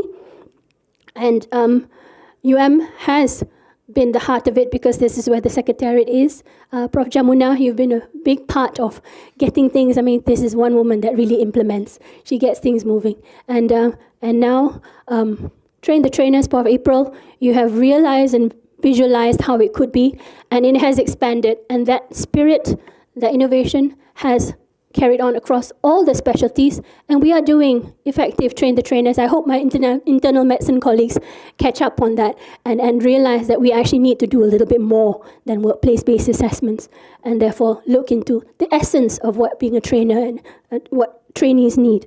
And therefore, go on to address. Now, our next stage, of course, under Prof. Yang, is to actually try and innovate and ensure that our quality assurance is sound across all the specialties, to ensure that we have a curriculum that is updated. We have a train the trainers that actually works for every specialty, and it's not one size fits all. It helps to be different across the different specialties.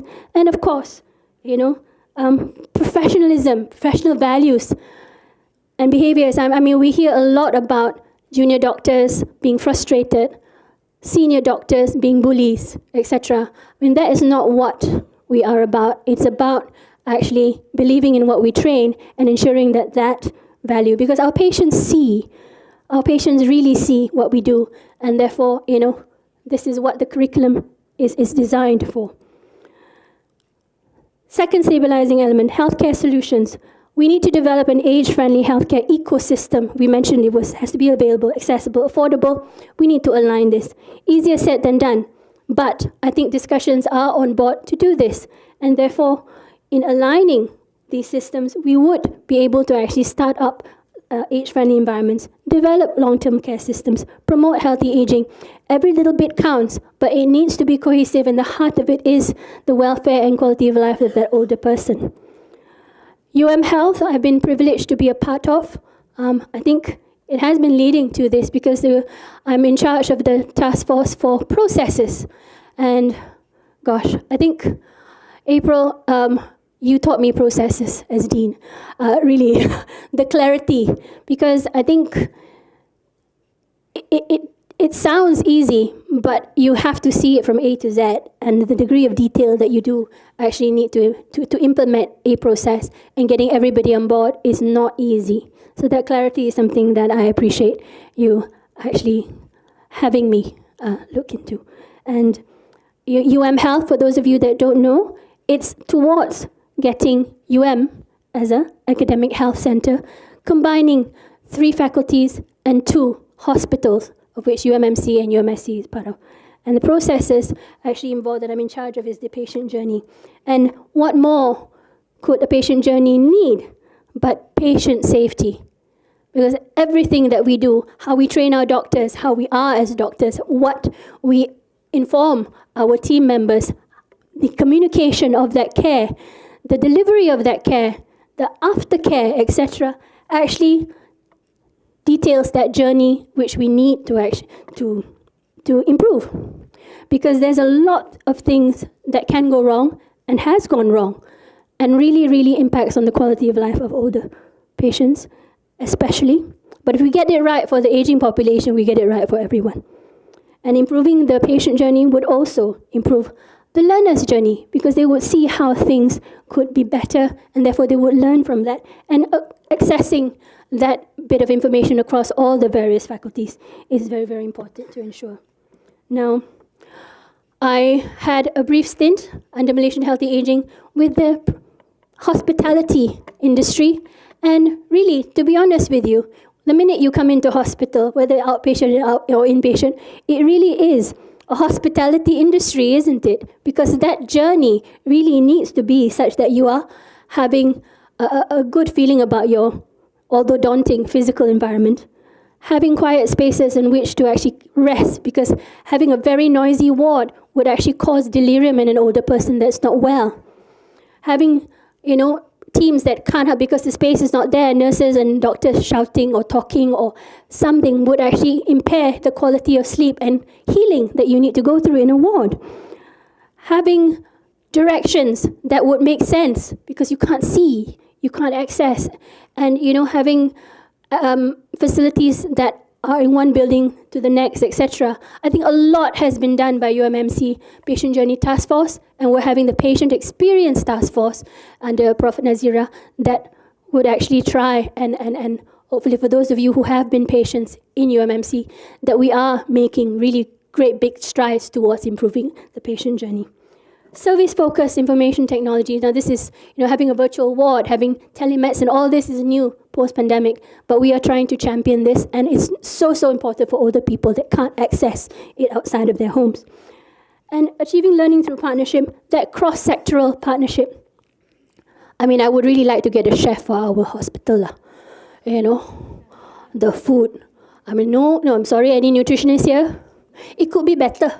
If you're sick, there are certain things that people have and enjoy out of life. And one of the few things that I enjoy out of life is food. And if it doesn't taste good, and when you're ill and you need the nutrition, you can't get it, and the various things we actually do need. And anyway, it's a long story, and we're running out of time, I realize. Law and policy. No one size fits all. We really, really need to tell our policymakers that a one size fits all policy for older people risks it being ineffective and even harmful for our aging population. And failing to recognize these diverse needs, their preferences, their circumstances of our aging population, really, it does not bode well for promotion of healthy and successful aging. So policies must be flexible, inclusive, tailored to address the unique challenges and opportunities faced for the different individuals in our aging population. But, a policy is only as good as it sounds. That alone is not enough. What are we doing to implement it? And once it's implemented, who is enforcing this? And this is, I've seen a really sad tale of how our nursing homes have gotten. I remember a friend of mine saying that in the 80s and 90s, that nursing homes actually had good implementation and regulations that actually could cross-check, ensure that things ran, but it no longer exists. So we really have to reimagine, revisit, re-strategize, re-innovate.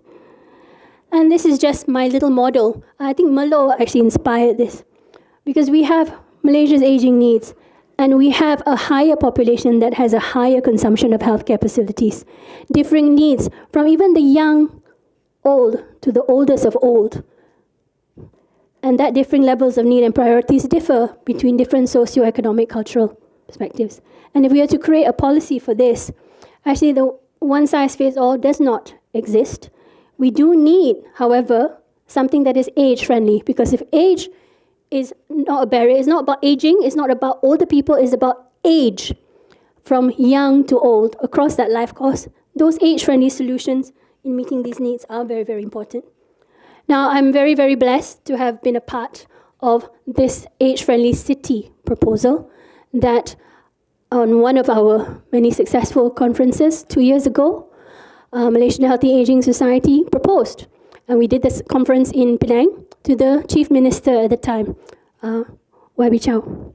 And we posed the question, why is Penang not age-friendly? Why can't it be?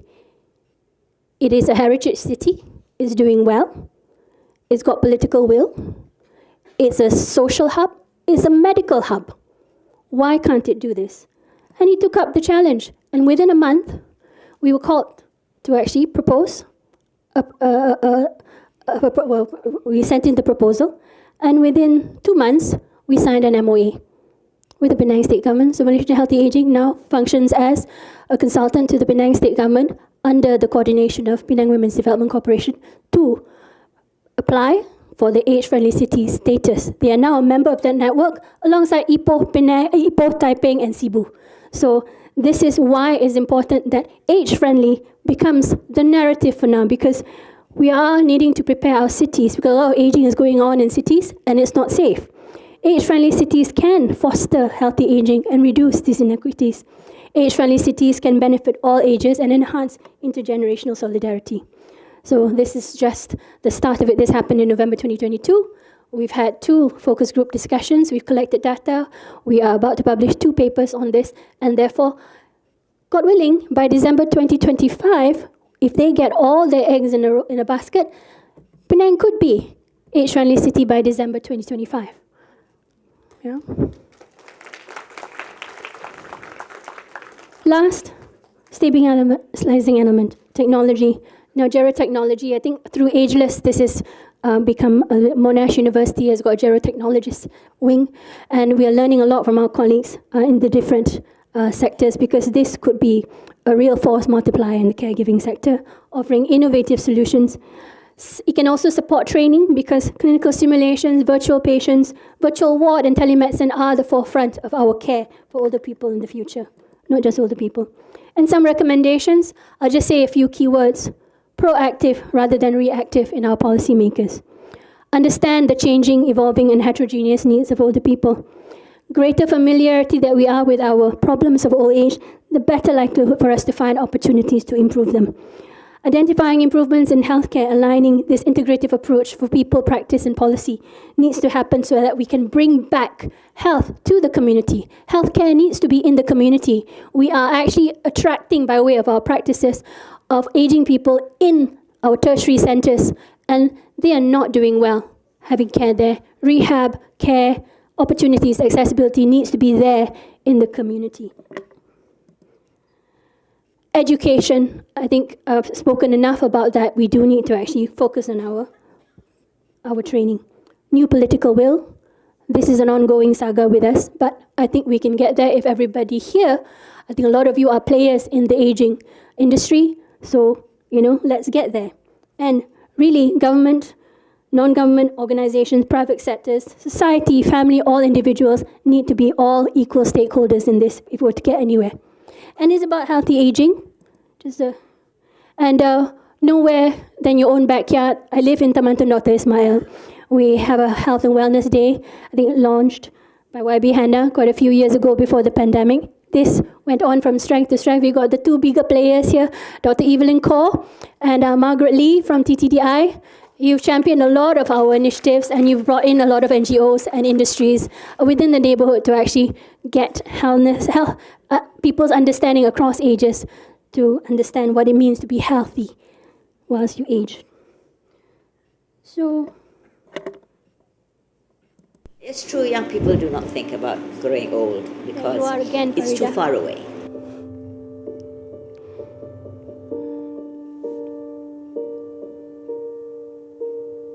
If we look after our health, and if we are responsible for our health, at least we know where we are heading. Once you are healthy, you are independent.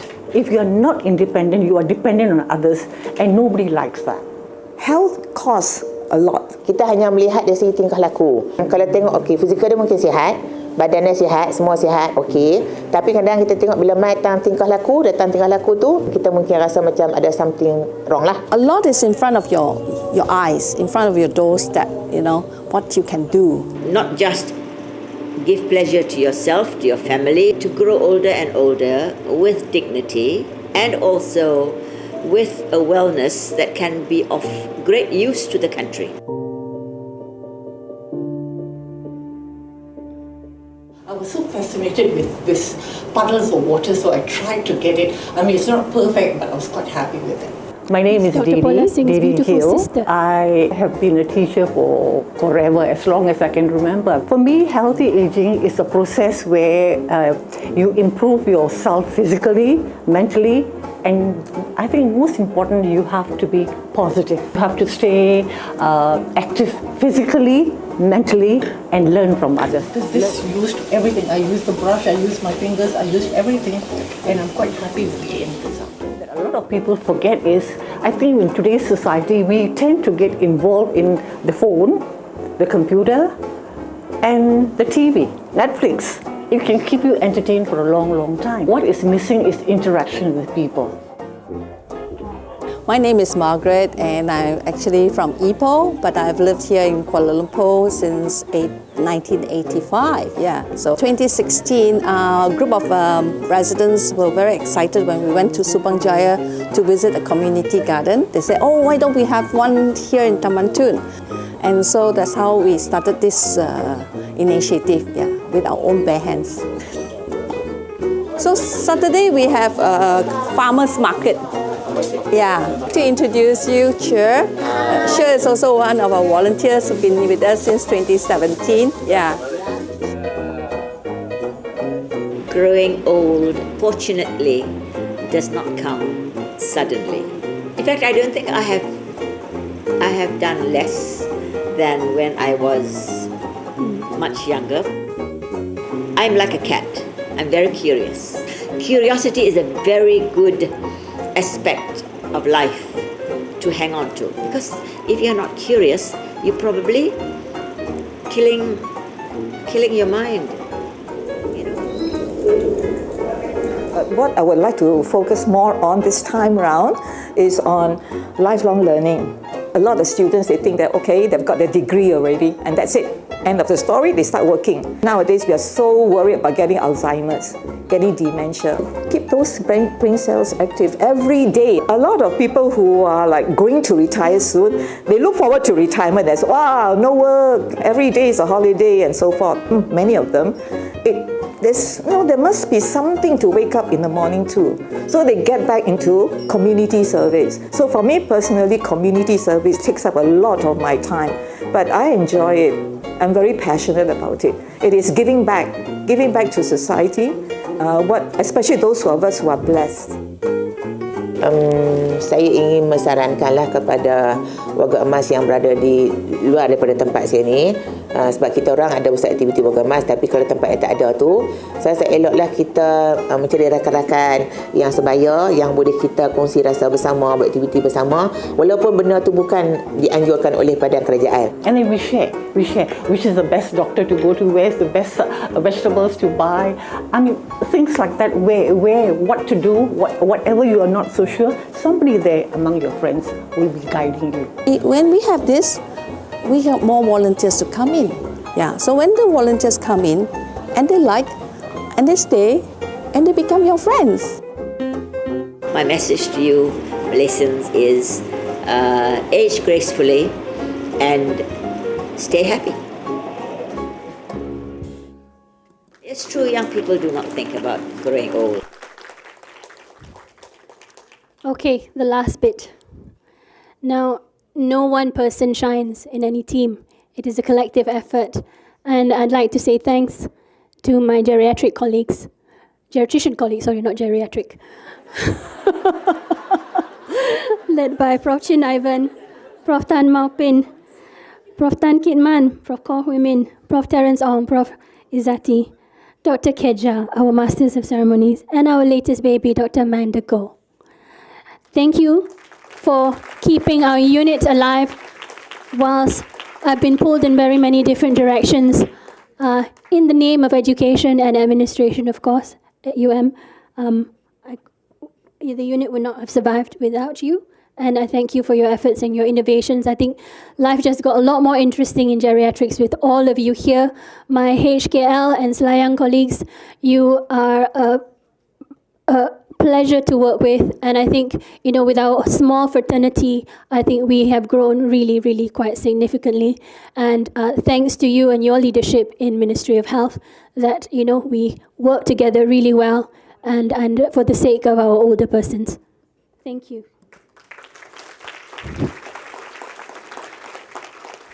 Teachers, mentors, I think every mentor or teacher of mine is in this room. And Prof. Ikram, again, thank you for letting me go off and do my PhD, even though you didn't know what it was about. Prof. Anwar Zaini, I know he's not here, but he did actually give a voice to a lot of things related to training, especially on the Royal College side, of which, the MRCP exams was a big part of how I trained and that pathway. And trying to harmonize it within a curriculum has been our biggest challenge, and we hope to do better together. What can I say about Prof. Adiba?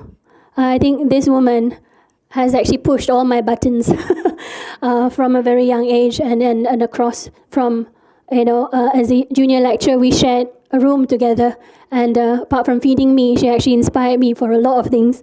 And when she became dean, actually pulled my strings in the direction that she felt would be good for the university, and I complied. And some positively, some not so positively. So I thank you for both. And thank you for inspiring me, as always. Prof. April, what can I say? You've been my super senior from a young age into university. I think you regretted being my housemate in our medical school days. I'm sorry I brought those other 3 people in with me, but hey, life needed to be more interesting for you, and we hope we achieved our goal and made your last year in medical school interesting as your juniors in that one house on Clinician Road. And thank you for also being my teacher. We have different styles and we have different ways of thinking. But I learned a lot and I appreciate the tutelage. And I think seeing that clarity helped build me further in my journey. Tan Sri Amin, thank you for coordinating Health and being, I tell you, from when you were dean, seeing you in ED when any person came in, especially a VIP, I remember quite clearly the late Tun Ghaffar Baba. You were ringing me, Shahrul, where are you? I said, I'm putting a line in somebody that's bleeding. He can wait. And he did, and you complied. And he survived at that time. And thank you for being so hands-on, and you are continuing to be ever so hands-on on our journey, and then now into Health. So thank you, Tan Sri. And Prof Yang, oh, our journey has just begun. You made life interesting, and I've learned lots, and our very, very fruitful discussions on curriculum review, on medical education, on quality assurance, and the curriculum has been very rewarding to me. And I look forward to working in many more ways with you as Dean. I've had many teachers in life. 3 of them are no longer here, but they have been really instrumental in my growth. I told myself I will not do this, so I won't. Okay. Dr. Tom Barnes, he lived to 104. He passed away 2 years ago. And I've actually been, moonlighting in Bangkok, looking after him right till the end, virtually, of course, ensuring that he was comfortable. Dr. Harbans Kaur Virik, a very, very close friend. In fact, she defied age. She was my friend. And she taught me a lot. She was my mentor. Part of the reason Mama Daddy, I think probably I did medicine because of her. And Dr. Afida Mama Ali, one of the earlier mentors of BN Medical School.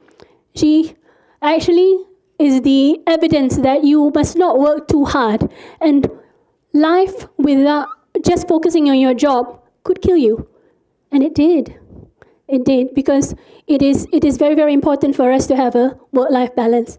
And somehow, and I hope in time, University Malaya will also help us achieve that work-life balance that we so desperately crave as physicians working so hard day in, day out in hospital.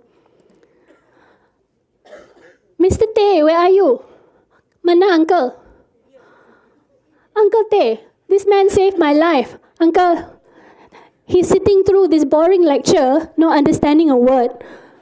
Bless you. Terima kasih, Uncle. This man actually ensured, I have to tell you, Mama Daddy, that I got back in one piece because of him. From Nepal. Dr. Sashila and I were really seriously deluded that we could actually climb Annapurna base camp and then realize, oh, fish. We needed to train, and we only had 8 weeks. 8 minggu kita jalan turun naik Bukit Gasing, Grandpa, Grandma, Hill, 10 bukit, macam nak mati. Nasib baik bila sampai sana dapat balik juga. Thank you, Uncle. Mr. Tay is really the epitome of healthy aging. He can run up Bukit Gasing. You should see him. Uncle boleh lari naik Bukit Gasing sekarang kan. Every other day he walks. If you want to get somebody to take you up and start on your journey to healthy aging, he's your man. Call me. I walk on Sundays, if you can get me. Now, women, I think we are our own nuclear power station. And I couldn't have survived without all these various individuals in my life. So thank you for continuing to be on this journey with me. And you have fulfilled me in every which way in terms of life, work, happiness, trials, tribulations, disasters. So thank you to each and every one of you here. They're both, I think there's some friends listening in from the UK, so you know who you are. My family, my rock. What can I say? You're all in one row. Oh, except for Dr. Paula. Thank you. My family as well. My brothers and sisters. And my beautiful nieces. Now, we're a very small family. And these 3 angels, one is an actual angel, have really always brought a smile to my face. So thank you, little girls. I love you both. All 3 of you, and one in heaven. Thank you. Now, I know you're eager to go for tea. We got Penang food outside. But last but not least, I have got some really special friends and colleagues, past and present, from the geriatric unit that I'd like to dedicate this little montage before I end today. So bring it on.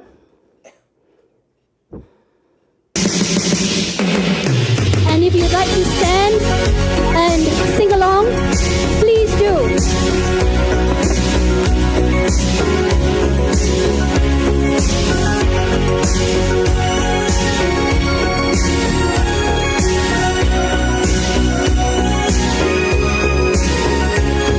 Looking in your eyes, I see a paradise. This world that I found is too good to be true.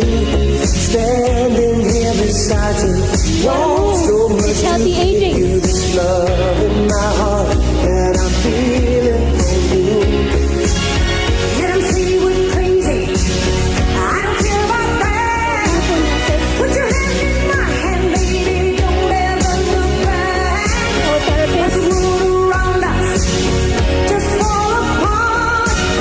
Baby, we can make it if we're heart to heart.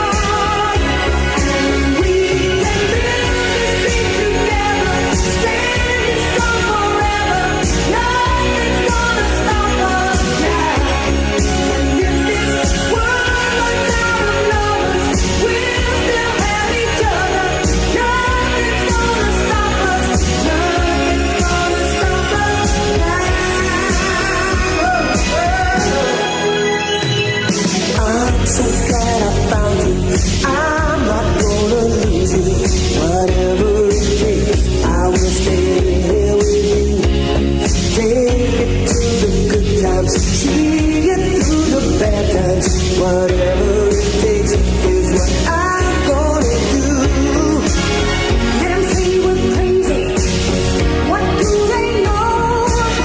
Put your arms around me, baby. Don't ever let go. Let the world around us just fall apart. Baby, we can make it if we're heart to heart. And we can build this thing together, standing strong forever. Nothing's gonna stop us now. And if this world runs out of lovers, we'll still have each other. Nothing's gonna stop us. Nothing's gonna stop us. All that I need is you. All that I ever need. All that I want to do is hold you forever, forever and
Thank you so much. Thank you for the honor of presenting this. Thank you.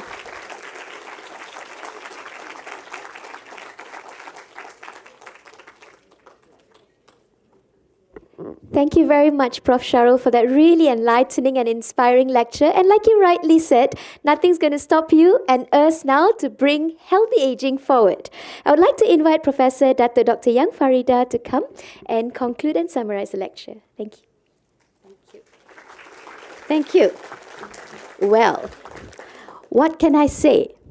Obviously, this is a huge loss to the world of economics and a big gain to the world of medicine and geriatrics. Don't you agree? I think Prof. Shahrul Bahyah has taken us through quite a journey where we now need to reimagine rather than just imagining, where we need to challenge stereotypes, we need to inspire progressive change, and we need to ensure inclusivity, especially in aged care.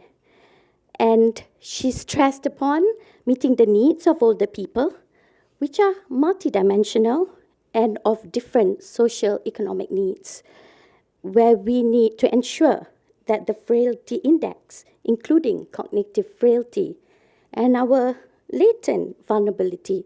I think older adults, as she named them, have latent vulnerability, but I think all ages have latent vulnerability. And I think this is a very important index that we should really look into and internalize and really take care of. And she's brought us through a journey of her research, Merlot, Ageless, and Dam Care, and that all of us must have your say in the future of your old age.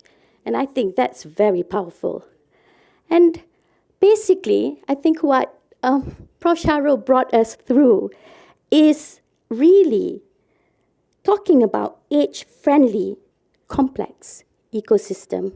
And what she has proven and shown is that she has provided tangible change to us, for us, in terms of change in comprehensive policy for aged care, change in capacity building, and these are tangible things. She has created and trained people on this. Of course, change in publication and the knowledge that we have.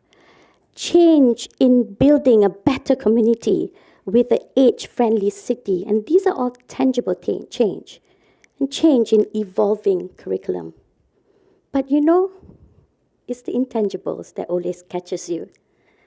It is when the change touches the heart, when we humanize aged care, because all of us will be facing that, inshallah, if God's willing, with God's will, all of us will. And if that video of dementia did not hit you in the head and the heart, I don't think anything will. And I think what Shahrul has shown us through her journey is that nothing is going to stop her.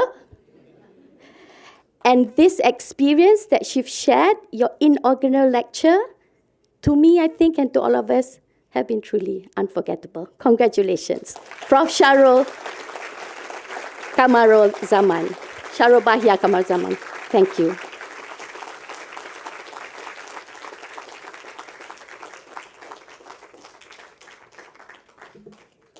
Thank you very much, Prof. Yang and Prof. Shahrul. To commemorate today's events, we'll be having photography sessions with Prof. Dr. Shahrul Bahyah. Firstly, we'd like to invite our Din alongside with Prof. Shahrul for the first photography session.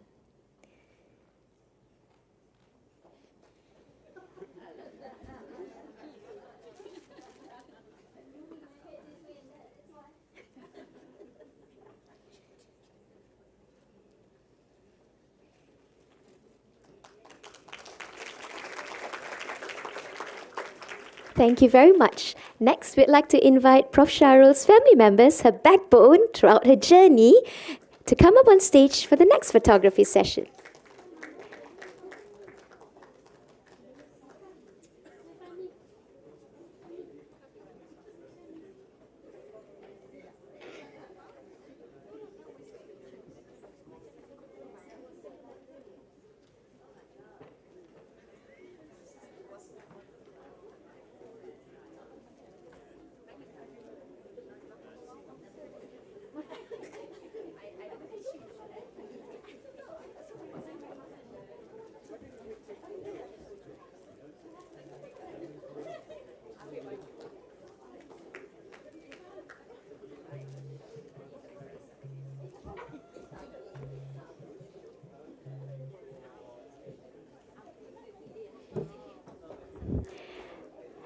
Ladies and gentlemen, as you're making your ways home, I just want you to be aware that there is nice, sumptuous dinner, early dinner, Penang style is served on the wing A of the library. Please do enjoy the sumptuous early dinner or stroke high tea.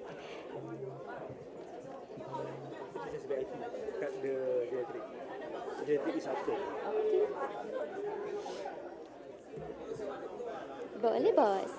Sebab macam dah lambat.